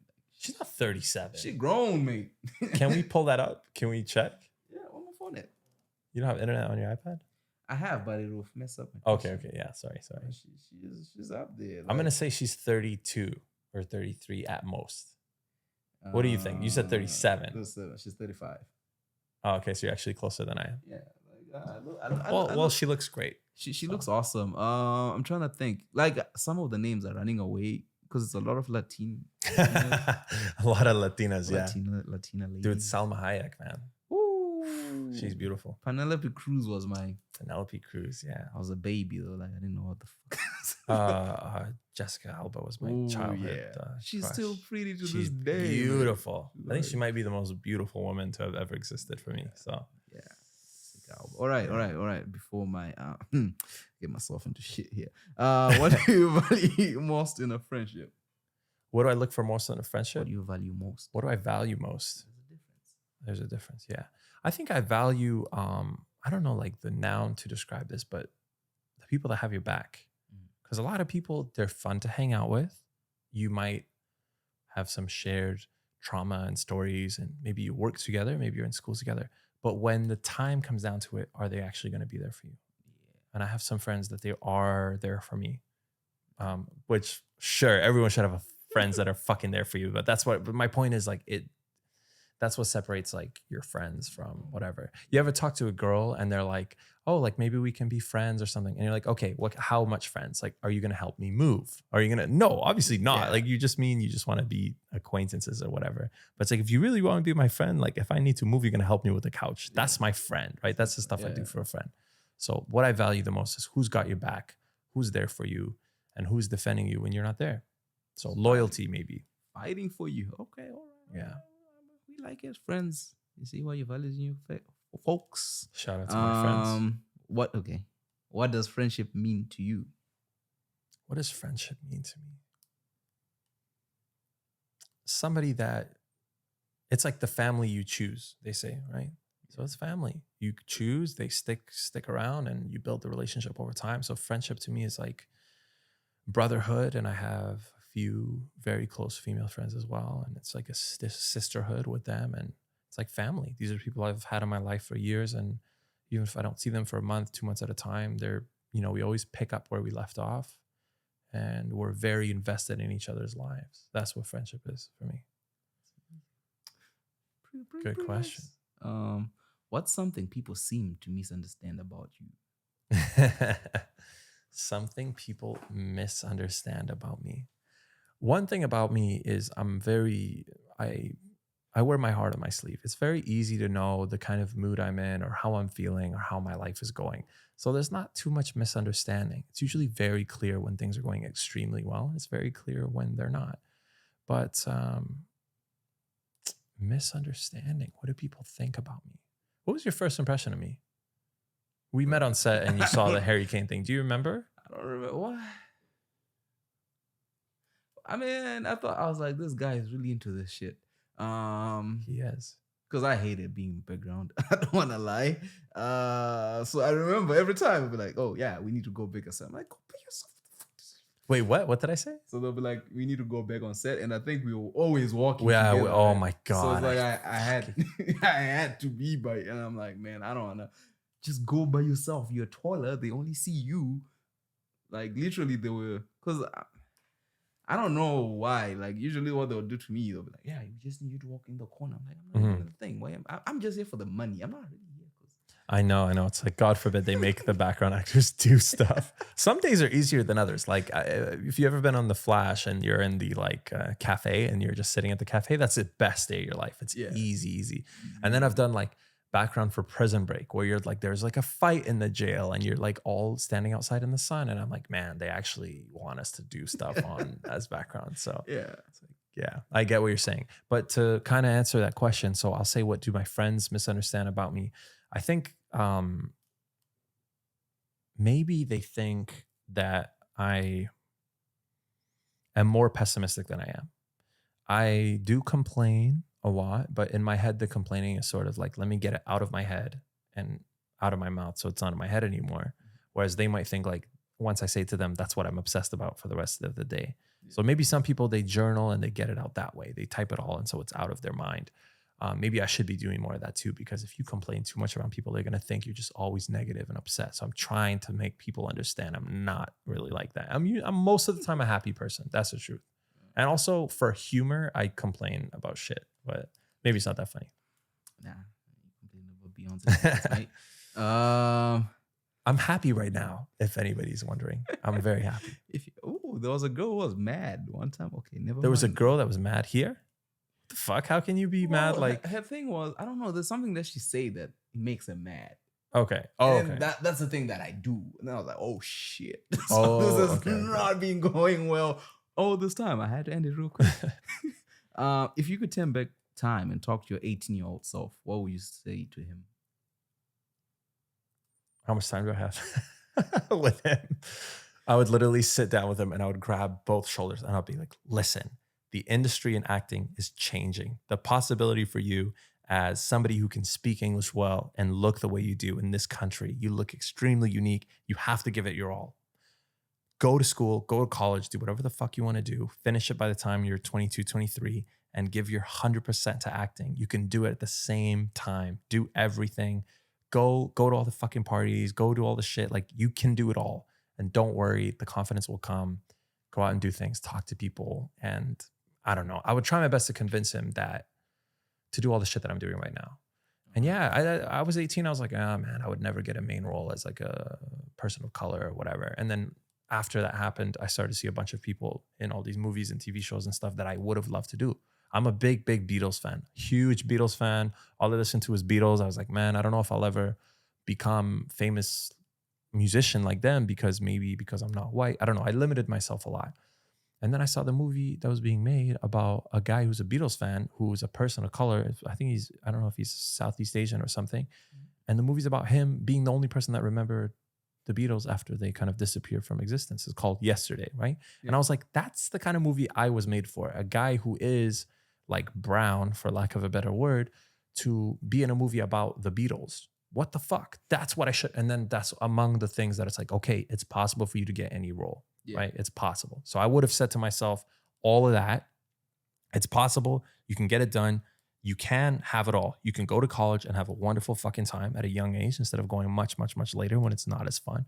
Go to all the fucking parties, talk to people. Don't be embarrassed about doing shit. Don't regret stuff. Just go out and do and try stuff and you'll have a wonderful time and do the acting shit early while you're still younger. That's what I would say. Just do shit. I would say a lot because I never shut up. Would he listen?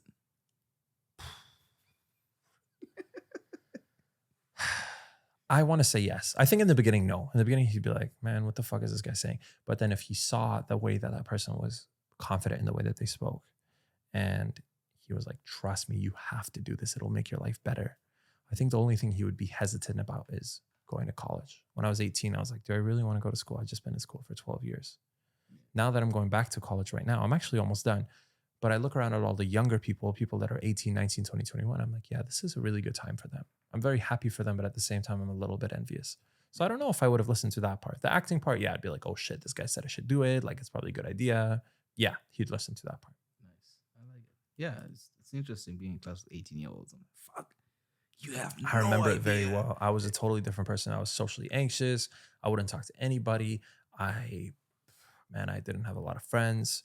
I was terrified of anything, everyone. I wouldn't even ask like the waiter for like more ketchup or something like that. You know what I mean? I was terrified. I would be like, oh, can you told my sister, like, oh, can you ask the guy to like bring us a knife? I couldn't even do that, let alone talk to a woman, let alone have the confidence to make friends with someone. Sometimes I'd be sitting next to someone, I'd be like, this guy's so interesting. I should say something. And then I didn't. And now look at how I am, like totally different, right? Yeah. I think, I hope. Worked on it. Yeah, now he just shows off his hurricane. uh, what is the best compliment you have ever received? Good question. Like a physical compliment or No, your response to the question is we want to I see don't know, what type of best. human being you are. I remember maybe not the best because it's hard to think of like best and worst, but a compliment that has really stuck with me is I was told by a woman that I was like a man who was written by a woman. Does that make sense? So basically, I assume it means like emotional and sympathetic and like everything that a woman looks for in a man. And that's an incredible compliment to receive. Yeah. I've had a woman say, oh, you look nice, or you look this, or you look whatever, you look attractive. Maybe not often, but it's nice to hear. And I like my compliments. Oh, fuck, man. One time I was playing soccer and some old guy asked me if I've ever been a professional. And that was a crazy compliment. But yeah, the one that this woman said, she's like, you know, you are like a man written by a woman. I'm sure she probably saw that somewhere, fucking TikTok. I don't know. But it hit me really hard. I was like, damn, that's so sweet of you. Yeah. Because I try to be very empathetic and I try to be very kind to everybody the best that I can. And yeah, it was a really nice compliment to receive. So that one stuck with me. Pretty awesome. Shout out wherever you are, man. He remembers you. I do. He does. He thinks of you every night. No, I definitely don't. But yeah, maybe. All Who right, knows? all right. Depends who it is. What is your biggest failure and what have you learned from it? To go back to the other answer, not trying hard enough, being so afraid of trying that I do nothing. Being so afraid of trying acting that for maybe 3 or 4 years I was background and telling people, yeah, I've been thinking about getting an agent and never doing it because it's so scary to submit because there's a possibility of hearing no. So my inability to act many, many times, inability to go to that one house party in high school, inability to ask for things because of fear of hearing no, inability to try. That's my biggest failure so far. And what have you learned? Do it. Try, do shit. Do shit even if you're tired. Do stuff even if you're 99% sure it won't work out. Just do it. Even if you know you're going to fail, do it so that the second time, maybe you'll be better at it. I wish I knew that when I was a young whippersnapper. What advice would you give someone wanting to pursue a career similar to yours? Acting? Yeah. Fuck, man, that's hard. Don't do it. Because it's not easy. If let's say somebody like actually has a genuine interest, advice I would give is like immerse yourself in the world of it. There's no single piece of advice that I can give you better than immerse yourself. Listen to people talk about the craft more than about being a celebrity. There are people that go on Jimmy Fallon and all of these other shows and they'll talk about being a celebrity. Oh yeah, we went to this show and then I saw this person and this famous person or whatever. That's not what you want to hear. Go watch like Actors Roundtable. Go watch casting directors talk. Listen to a podcast on the way to your job of doing something else about acting. Listen to a podcast of casting directors and directors and do stuff like this and talk to people about immerse yourself in the world. And if you're sick of it, you'll know that it's not for you. I'll never, ever get sick of it. Dude, every day, podcast, YouTube video, whatever. I will never get sick of that shit. I'll even listen to ones that I've heard before just so that it's refreshed in my mind. Audition tips, whatever. There's so many YouTube videos and stuff that are like hour long. And they talk about stuff like that. You got to play it like it's like you're studying and you're practicing. Immerse yourself in it completely. You heard the man. Listen to the podcast. Nah, that's amazing. Like I do that a lot. Like listen to podcasts like this one. Yeah. Well, fuck. I mean, I don't know how much I spoke about acting and how much I talked about probably Spurs or my childhood failures, but spoke a lot about acting. Like I watched the Hollywood Reporter. Is that what's it called? The way they do the roundtables. Yeah. So I started just watching directors. And Mm-hmm. now I've watched almost everything they have because like it's always interesting. Like for me, actors are the most fascinating human beings on this planet Why is that? because when you're writing, right, in your head, you write a character that's so the best way to write a script is from personal experience. Mm-hmm. So whatever is there, a little bit about it is you. Mm-hmm. So any moment an actor picks up the script and they interpret, basically they're interpreting you, and they're playing you. And so when you see them, you're like, huh. And then when you look at actors like Samuel L. Jackson, the amount of credits he has, and the way that he breaks down a character, and he's like, oh yeah, I create a backstory in my own head, and then I do this and I do this, and then you're like, how? It's just you saying "fuck you, motherfucker." Like, but there's context to that stuff that he does. So every time that you see an actor and their actor's process Mm-hmm. is totally different, and it's like so when they speak, it gives me an insight. Like when I listen to those, and then when I come, I'm like, oh yeah, guys, let's do this, and then you see the different reactions. It's like, okay, we have you going, please don't mouth back lines to me, and then I have Monica who's mouthing those lines because she's trying to remember her lines, and you're there staring at it like, this is what they were talking about. And then because I listened to that, one person was like, oh, this is how you talk to me when I'm doing that. And you're like, okay, yo, this is how we do this. And then you go, like with myself, just go higher, lower. That's it. There's no this with other people. It's like, okay, let's change this. Like even the thing you said off, like you should be collaborative or listen to what the actors are saying. It's from listening to that stuff where they're like, just let us be. Let us give us our room. I think it also, I'm so sorry to interrupt you, but just like the one thing is, yeah, collaborative to an extent. Like I'm not going to go sit with Spielberg and tell him how to make a movie, right? I'm going to listen to everything he says. But I'm saying, especially at the level that like you and I are right now, where we're very much like independent and short and stuff like that, that's where I think collaboration can help the most because you can make it really your film and really a film for me because we don't have, excuse me, the dependence of executives and networks that are so focused about money. So this is the best stage to be collaborative, right? Yeah. That's kind of what I mean really. And not to take away from the fact that I understand that some actors are like, well, I don't really want to say this at all. It's like, yeah, you're ruining my movie because in the movie this happens. Yeah. Yeah. I would say like you're just sculpting it a little bit so that it works for us both. And if the actor's like, well, I don't really know if he'd say this, and you have a reason why he does say that, and they don't listen to you still, then I think it's the actor's fault. Oh no, I think that with that what they say is, so you do your take, you do their take. Interesting. Some people don't have time for that. Well, man, if you're Spielberg, you have like you might. Yeah, I don't know. If you're because the thing is, especially with actors, you will see when I grow up, when you make it, your ego becomes big. Yeah. Not necessarily because you're an egotistic maniac, but it's you have a brand and a reputation to protect, right? So right, it's like, I see. So it's for the director, it's about making sure that the actor is comfortable. Another thing that I realized, which is advice I'd give to an actor, is it's not about being cool. A lot of people are like, I want to be like De Niro and I want to be, forget about it and be cool. It's not about that. You will have to be willing to embarrass yourself in front of other people and take classes, please. I'm so sick of people that they're like, so do you think I can do this without acting class? Take the fucking class. Tell them. I beg you. Tell them, take a please. fucking class. You know when I hear, it's time for me to get angry. When I hear stories of actors and people are like, did you know so-and-so? Like they were picked up off the street and they became a famous actor.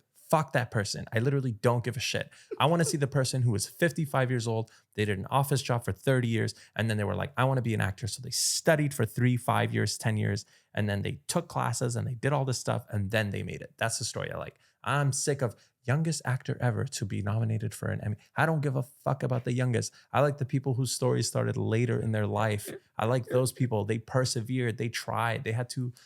You ever seen like behind someone's computer and there's a bunch of cables tangled? That's harder to clean than to set up a computer where there's nothing there. That's why I'm mostly impressed by older people's stories. And it's like that with acting. So please take fucking classes. You are not a 1 in a billion chance. Take the fucking classes. And when people are like, I don't have to take classes, that to me shows their ego. They're kind of like, well, I'm better than that. I'm too good for that. I don't need classes. Take it. Get experience. Get life experience. Go out, do shit. And that's how you'll draw from your experience. And it shows, right? Like, Sorry to go on my little rant, Oh but yeah. I'm sick of being asked that. Like, do you Shoot, think shoot. acting classes help? Oh my days, man. Actors, listen. Take a fucking class. All right, I'm sending this to all my acting friends. Just that one part, I guess. Just the one part. I'm cutting it out. Boom. All right. Describe a person you admire who has. Oh, I think you already did this, but describe a person you admire who has influenced you a great deal. When you say admire, do you mean like somebody who's like famous or in the acting world, or like somebody from my personal life? Someone who's done something where you like Really they push you, admire? yeah, they push like someone. I don't know, the way I would interpret it is like someone who's whatever they do influences you. The way like, because let's say for me, Kylian Mbappe, Okay. I admire that dude. Kylian Mbappe. Yeah, I admire that dude for just the deals the man gets. Like, bro, like it's unimaginable. How do you get 300 million at 22 or 23? Somebody who I admire. Damn. That's kind of tough, man. That's kind of tough to answer. Somebody I admire. There's a lot of people that I like as actors, but they're not necessarily on the similar path that I am, right? I mean, I can't think of anybody that I admire from that world. I don't know, man. I'm trying to think from the sporting world too. I like Cristiano Ronaldo's work ethic. I really admire it, man. I really admire his. Try to get his abs. Oh, for sure. By Did the you time try? it's the next podcast, absolutely, I'll look like that. Did you ever try? I used to Google his abs, Ronaldo workouts, how to get abs like Ronaldo. Oh my and god! I almost kill myself. And then you realize, shit, he has access to stuff I cannot even. One person that I admire is like I had a high school gym teacher, and we used to have to do laps, right? And when he wasn't looking, I would like kind of cut the corner of the track field because I hate running. I hated running. I used to hate running all the time and fucking, especially before class. Like I just wanted to play sports. I don't want to run, warm up. So when he wasn't looking, I would cut corners. And one day I was actually in a film program in Burnaby North Secondary School. And so sometimes I would be late because of my film program. And I would tell him that. And then I noticed if I was late, then I don't have to run. So I would be late more frequently than not. And one day he pulled me aside and he's like, listen, I can see you when you're cutting corners and I can see you when you're being late. And I'm not going to tell you to stop. But if you cut corners, the only person that's going to suffer is you. For the rest of your life, you're going to be so used to cutting corners and everything that you do, it's going to be the default. And I was like, okay, whatever. And then years later, I noticed with everything I do, I try to see how late I could be to something before someone gets mad at me. I try to see how many times I could go late into work before somebody tells me what to do. I'm trying to test everyone's boundaries instead of showing who I am. And the person that I am is I want to be there 15 minutes early because I want to be there and it's valuable to me. That's why I'm there. You know what I mean? Yeah. So that really stuck with me because same with classes. I shouldn't be asking, can I become an actor without classes? I should be saying, can I become a good actor by doing everything that I can? And what would that say about me as a person? Yeah. I like that. So thanks, Mr. Scalagine. Cool teacher. Who's he? Oh, gym teacher. Coach Scal, yeah. Gym teacher, Burnaby North. Right. Long time ago, I guess. It's been a while. It's been a minute. All right. What's the difference between being happy and being content? I guess happiness is temporary, right? Mm-hmm. I mean, I think no matter what you do, your emotions get into like a homeostasis. Like if you give me maybe not $1 billion, maybe you give me $1 million, a nice house, I change my whole life, I'll be happy. But then at some point, just your like the hormone levels, it comes to homeostasis. So you kind of get used to every level of luxury that you have. So your happiness, because it's temporary, it can't just come from material things, or else you'll always be chasing the next best thing, the next $1 million, the next this, the next that.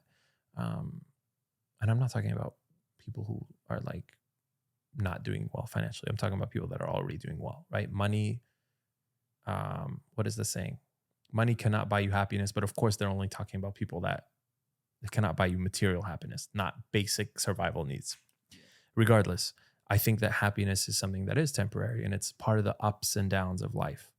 Contentment is,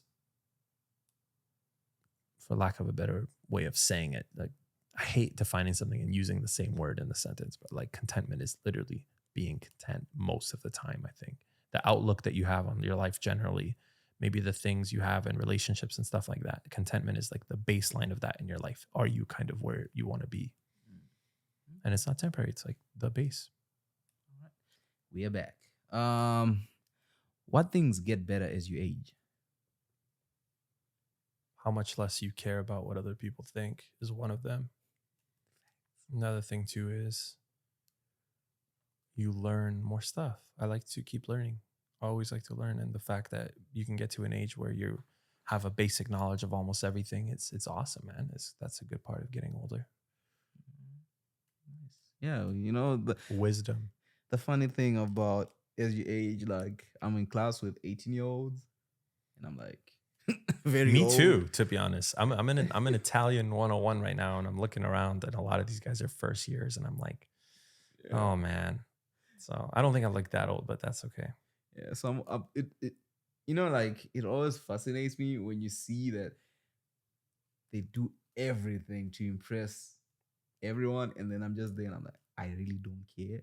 But one thing that I've taken, because my thing is you can learn from everyone, that I've taken from them is you don't want to get to a point where you don't care, to where the energy you project is he actually literally doesn't give a shit about anything. Yeah. It's more of in your mind is I don't care about another person's opinion, but I also do value how you see me, because that is the difference between a door opening and a door closing. Right. Like, so you show up, you just dress like I don't. Maybe I can rephrase. It's more like when you get older, you are less concerned with the opinions of people that you really wouldn't give a shit about them anyways. It's just because they have an opinion, all of a sudden you care what they have to say, right? And I think I went the extreme.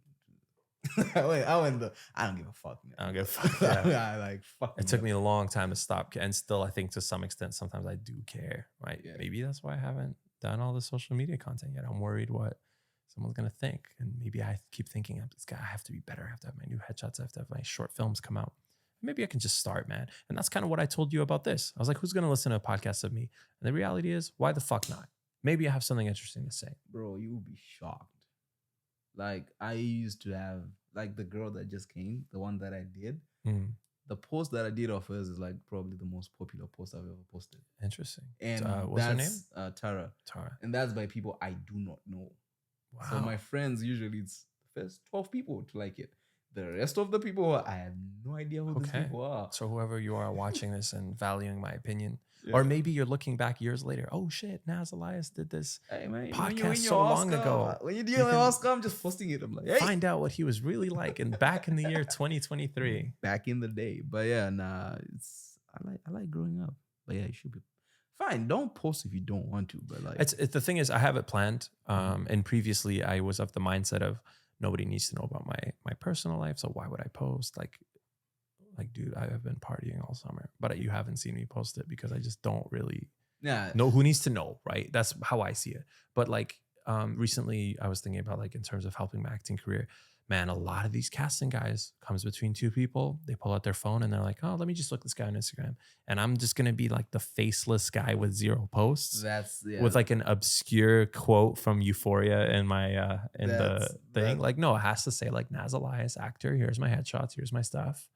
And I'm active and I'm posting and whatever. So I want to be more attuned to that. That's what I was just about to tell you. Because I know I'm not at that level yet. But what tends to happen a lot of times is, oh, I like that actor in your thing. Send me their profile.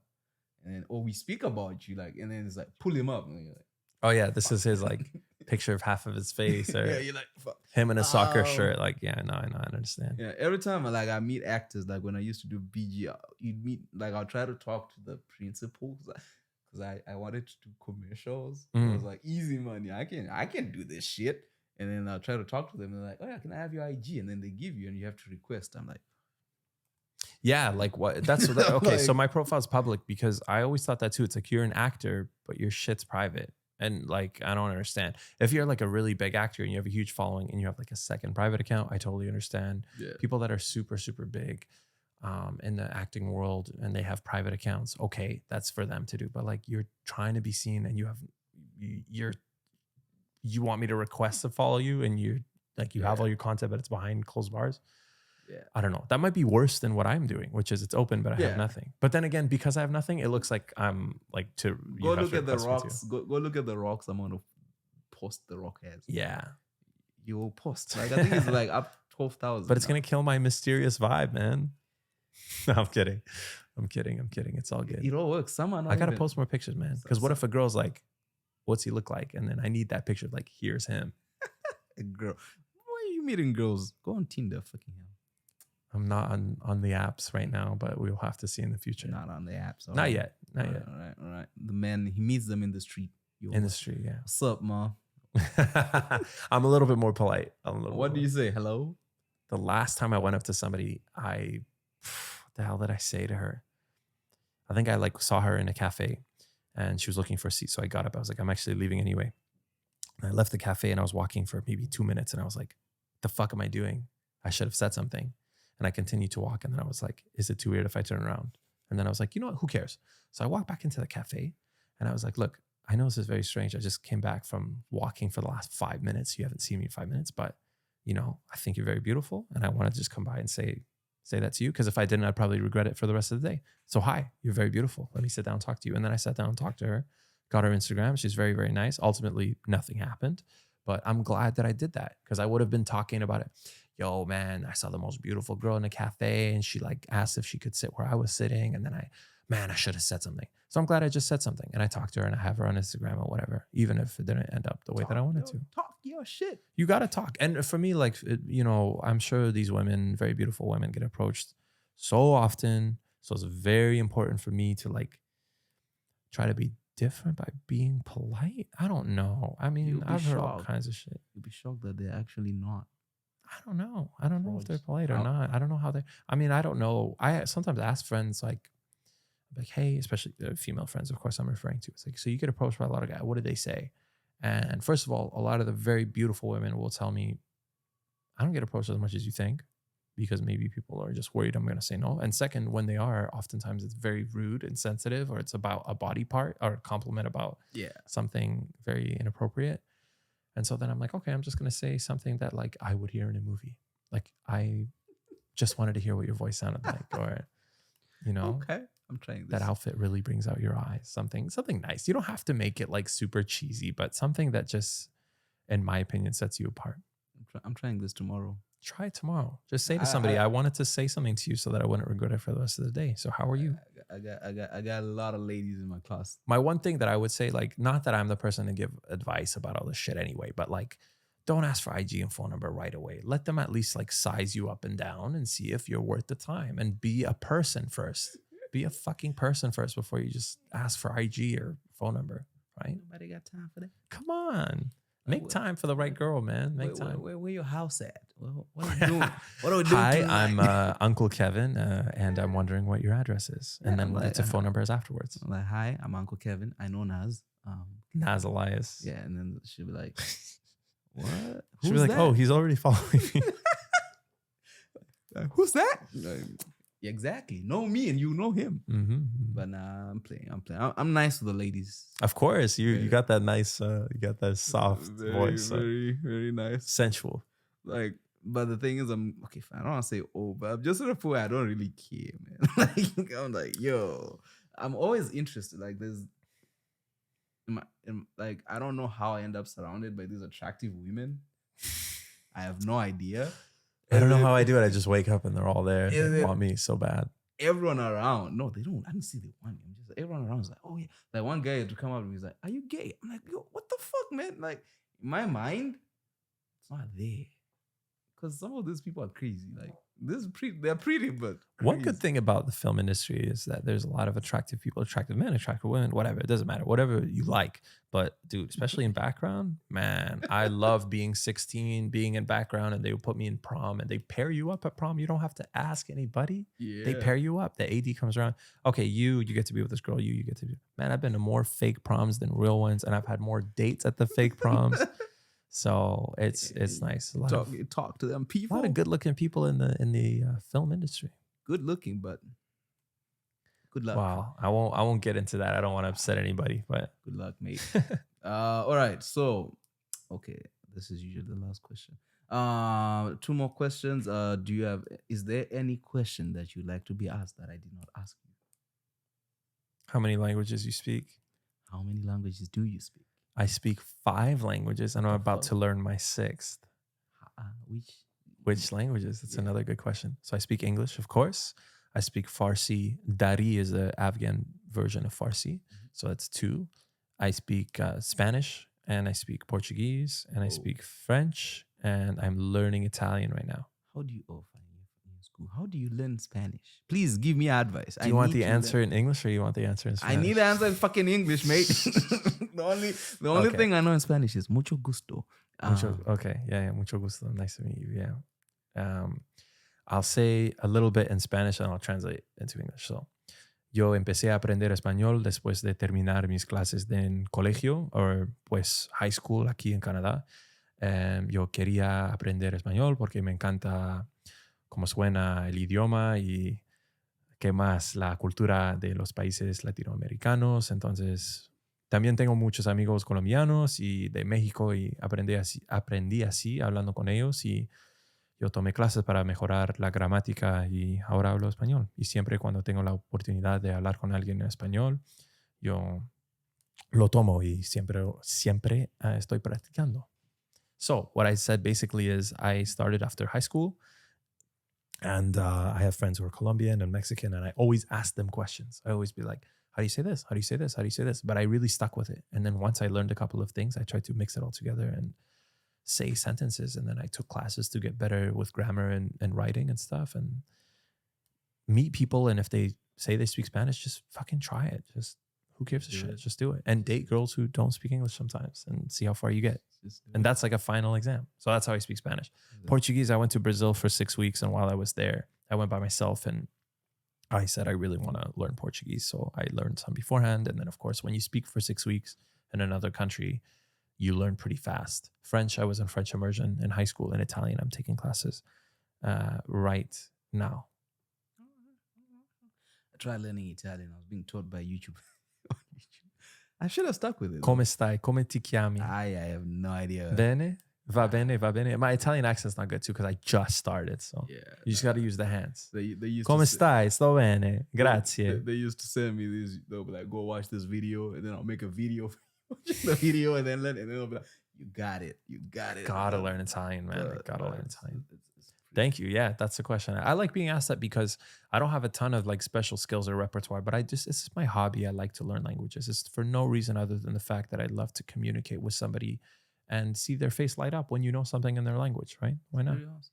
My first short film was in Spanish. Wow. Okay, cool. I was just a cinematographer. I wish I looked more Latino because I could totally get cast for stuff like the way Marcel does. He looks Yeah. Latino and he has shown me on his demo reel him speaking Spanish. Of course, he speaks Spanish like fucking perfectly. And his accent is really good too. It's better than mine by a lot. But I don't think I look Latino enough to pass. And I found this out from one of my agents who said, I know it says, sorry, not my agent, but an agent I was submitting to. It's like, I noticed it says here you speak Spanish. Are you like Latino or Hispanic? And I was like, no, I'm actually not. And she's like, okay, well, I'm not going to send you out for anything because it's not authentic and they don't want to see that these days. And everybody cares a lot about who's what. So I'd love to play a Latino role one day, but obviously not being Latino, it limits me severely. And maybe I can just be like a half Afghan guy, half Latino guy and speak some Spanish here and there. I don't know. Or Portuguese, whatever. I'm coming. Don't worry. You got, as soon as because the thing is, I'm really influenced by the Latin culture. You'll be shocked how much I see it, man. Me too. My Me too. friends, I'm like, every time I'm like, wait, I have, like one time my friend invited me to a party and then she left before I got there. And then when I got there, it was just this Mexicans who I do not know. And they know how to never party. met. They know how to have a good time. Yeah, and they include everybody. They're yeah. so inclusive. Oh yeah. They want you to come by and have fun. So yeah, like my tenants are Latinos as well. Our neighbors were Latinos. Were very, we had neighbors that were Latino. And my best friends, from Colombia and stuff. Most of my friends are Persian, Afghan, Colombian, Mexican, something like that. one of those mix, any of those. And so I'm always around that. And I'm always around the culture and the parents and the stuff. And the grandmothers only talks to me in Spanish. She's very, very sweet. So shout out Mama. They're the best. Abuela. Abuela. But we call her Mam. We call her Mama because I don't know. I don't know why. I don't know why we do, but I always say hi to her. She's wonderful. So hopefully she's doing good too. I haven't seen her for a bit. Yeah. But yeah, I've been around that culture and that kind of stuff. And I listen to the music. And obviously speaking Spanish now, the music hits different and better. And I'm not saying like, oh, look at me, I'm Latino, but I'm saying I definitely resonate with the culture. How can you not be absorbed by it when you know? Yeah. You can't learn language also without knowing the culture, I think. That's what helps me the most. Wait until I learn Spanish. I'll be like, look at me, I'm Mexican. ¿Qué tal? They already know. ¿Qué tal, papá? We'll learn fast, man. They'll know I'm Lo from que there. quieras. All right. And then the next question is, do you have any questions for me? My question for you is, what is your biggest aspiration or your biggest hopes to get out of podcasts like this? Like, what's your goals really by doing podcasts with people like me who haven't honestly done very much? What's the goal? I wouldn't say it's a goal. The thing for me was when I was studying. Also, I have one more question after this. When I was studying out, I looked for how do I do it? How do I, let's say, be a director, be an actor? How? I couldn't find it. Or if I found it, was in America. It was never local. It was never something that gives you the steps. So when I talk to you and you talk about your journey, when I talk to myself and he talks about his journey, someone who's watching wants to be an actor, there's value there. Mm-hmm. And that was me when I was 20. Like, I'm almost 30 now, and I'm only going to film school because I thought it was impossible. Mm-hmm. I didn't know how you do it. Like, how do you apply? And then they'll be like, you need to shoot a film. I didn't know all that shit. But then now with a platform like this, and I see that in America, like when you watch Joe Rogan, there's an interview he did with Kevin Hart. That changed my life. Like the way Kevin Hart spoke, like it's like, I did this and then I went here and I tried this audition, it failed. I'm like, you do that? Like, and he's speaking about them just making movies in their house. I'm like, wait, Kevin Hart did? And then you look at Kevin, I was like, the man's been doing it since the 1999s. It's like, I just know him in 20s, but like, so I was like, you know what? Instead of me waiting for guys like you or myself to make it to Joe Rogan, let's start it now. Good. I like that. Let's start it. Like in my head, it was like, even if it has 2 views, if those 2 views is me when I was 20, it would change my entire life. I see. Good answer. That's the idea with the podcast. I like that. And I like that too, because we had this conversation. Like, you invited me out here and I'm very grateful that you did. But I remember I said to you, I was like, why would I have anything interesting to say to you? And I'm glad, because I think we've had some interesting conversations. Yeah. My second question for you is, what is your hot take, your controversial hot take? I have a fucking control. Fuck. Time to get canceled. Time to get canceled. It's my hot take will be run away from actors. If you're looking for someone to date, run the fuck away. Because here's the thing. 2 of the things that I'm very passionate about are the most weirdest things, and only weird people do them. 1, filmmaking. 2, MMA. You have to be something has to be wrong for you. MMA, you gotta, something has to be strange for you to like want to hit people and be okay with people hitting you. But you know how man, teach their own. But I get what you're saying. Yeah. So with acting, listen, this is a see me industry. Look at me. I want you to look at me. You know how much self-absorbed you have to be to say, I find joy in people watching me. And then imagine being the person going, I find joy in having people act this stuff. I'm not saying it's wrong, because apparently those are the people society rejected, and we are the ones who preserve history throughout time, and there's a place for people like this, like me, and I am proud to be one. But why I say run away from actors, it's just, I guess, terrible experiences with dating actors. Maybe your advice should be directors shouldn't date actors. No, I wasn't a director then. I was also trying to, because at some point I wanted to be an actor, because I thought I could do it. Still can happen. No, I cannot act. I cannot act to save my life. If you make a film and you're an actor in it, you're an actor. Yeah, but that'll be shite. We'll delete it. Okay, fair enough. But the main thing is, I think it depends on the type of actors you want, because this industry, it has beautiful stuff, but there's a lot of weird shit that also goes with it. And if you get caught up with the wrong crowd, it'll fuck you up. And that's where, I mean, like, run away. Because the thing is, you don't know. You have the Naz who be the good people, but you also have people who get you into weird shit. The stories always come out, right? Like, oh, this weird stuff happened. And you're like, I've seen the weirdness. And that's why I was like, whoo, you know what? But the other thing is, I don't see myself dating anyone who's not involved with the industry because I can't explain the hours, man. Like, It's hard to explain to people, man. Like, so yeah, I have people that come up to me and they say strange things. Like, I'll tell them I have an audition to do, so I can't be somewhere. I'll be like, oh, I'm gonna have to cancel, and I have an audition. Then a week later, they'll be like, so how did it go with the audition? I'm like, it went well. And they say, so did you get it? And I'm like, no. Oh, I thought you said it went well. It does go well because I'm good at what I do. yeah. But me getting it or not getting it is not up to that. It's Yeah. like not up to if I did well or what. It's really up to so many other factors. So yeah, I did well because I'm good at what I do. But people, I guess they don't make that connection. You know, I had another friend of mine who said something like, oh, you got an agent? So does that guarantee you work? I'm like, man, I wish that Yeah. guaranteed me shit. Yeah. Right? It doesn't. It really doesn't. Like, your agent gets 10% of what you do, and that's because they're going to do 10% of the work. You have to do 90%. You got to do all the marketing. You got to do all the taping and all the preparation and all your stuff. Like, they send you the breakdown. You got to do everything and really commit to it. So how can I don't want to say date, like, because I'm open to dating somebody who's not in the industry, but so long as they're very like open-minded and very much willing to ask questions and be understanding. I'd love to meet somebody who's very understanding. But the truth is, a lot of people don't know shit about the industry, and they think they do because it's easy. Even background actors, man, dude, background's a dangerous place to be if you want to be an actor, because you can get diluted really fast because you're extremely close to where you want to be. And so you might start thinking dangerous things like, I could totally do this. Seems pretty easy. I'm standing in for a guy for a whole year, and him and I talk every day. And what's the difference between when I'm sitting in the seat and when he is? I could totally do it. Then you try and get an agent, and you're going to be devastated how hard it is to actually get a single line in anything. It doesn't matter, dude. That the people that I've stood in for The Rock, Dwayne the fucking Rock Johnson. I stood in for him when I had a shaved head, actually similar height, similar skin tone. I had similar facial hair of his at the time, and I was basically stand-in, not a photo double, of him and his cousin. And then there was another guy who we nicknamed White Rock because he was a big white guy. And I was the other guy who did mostly second unit stuff. But anyway, so I've worked with him. I worked with Neil Patrick Harris in Series of Unfortunate Events. I was doing stand-in for the Hook guy for like 2 seasons on that, and among other things.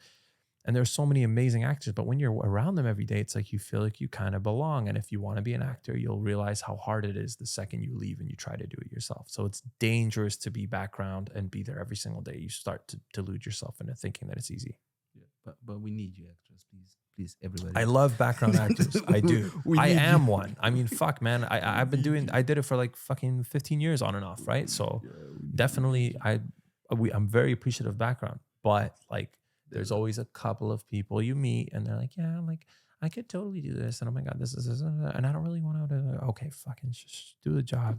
If you want to be an actor outside of it, do it. If you want to collaborate and ask people, do it. But some people are just annoying about it. Yeah. Fuck, maybe I'm one of those people. I never really, when I was doing background, I never talked about my acting aspirations and dreams with people, except for maybe like Marcel and except for when I'm standing, because you get close to those people fast. But, yeah, I didn't like to talk about it because then everyone brings up their stuff, and some people are really silly and they're like, yeah, you know, I don't have a principal agent, but like I go out for stuff. It's like, okay, whatever. I don't know. Yeah. Weird shit. I feel that. And it's like a competition. A lot of people just are like, oh yeah, I booked this. I'm like, okay, well, right now you're standing next to me. Okay, so right now we're both background and we're in Snowpiercer and we're pretending to be in the military. So we're trying to survive. Now I feel like background is good. That's why I started looking at it as I'm just here to make money. I didn't want to get lost into that world because I at some point I was like, this is the laziest shit you can do. Yeah, man, you can make a living out of it, and good for you, man. Why the fuck not? Yeah. You could get in that union and you can get all your hours and stuff. But I don't know. It's one of the things that's like, bro, you can't complain too much about background. You cannot, man. Since the strike, I've been doing all kinds of other jobs. And once you do that and you get back into customer service or restaurants or whatever, then you realize you're like, fuck, I like being background. When I went somewhere and they catered me for breakfast, they catered me for lunch. There was snacks the whole time. There was one point where we just had a snack called Hot Snack. just for the sake of having a snack. And there's coffee, unlimited coffee and everything. And I get to sit and be in a movie. And oh no, I have to stand up and walk over here. I don't want to do crosses. I'm tired. Background can be tough sometimes, but like, dude, it's not the hardest job in the world at all. You're not doing surgery. No, unless you're a background extra who's supposed to be a doctor. You're not gonna do shit even then. Dude, I was forensics once in what was that show that was canceled? Netflix show. Starts with an A. Arcade. No, it was like a Netflix show. Had like 2 seasons. I was like a forensics guy on it in some featured extra role or some shit. I'll never forget it. It was like huge budget thing too. I mean, I'll never remember the name of it, but goddamn, I was a doctor there, forensics guy. All right. Our final question is: what is the meaning of life? Listen, man, in the grand scheme of the universe and everything, we are here for a blip. We're barely here. And you're not here to do anything except for experience life. That's my belief. You're here like for that, and then you're gone. So you're meant to experience stuff. There's no crazy stuff like you have to fulfill this. You're here to experience. You're here with other people. You're sharing the planet. You are, what did they say? You are the dust of the stars reflecting upon the universe. That's what we are, man. So act like it. Go out, do shit, enjoy it. There will be times you're happy. There will be times you're upset, and it's okay to be upset. It's okay to complain about small shit. It's okay to be happy about getting that coffee at 6 a.m. or whatever. You're here to experience stuff. The meaning of life is you are lucky enough to be able to experience existing. That's what it is for me.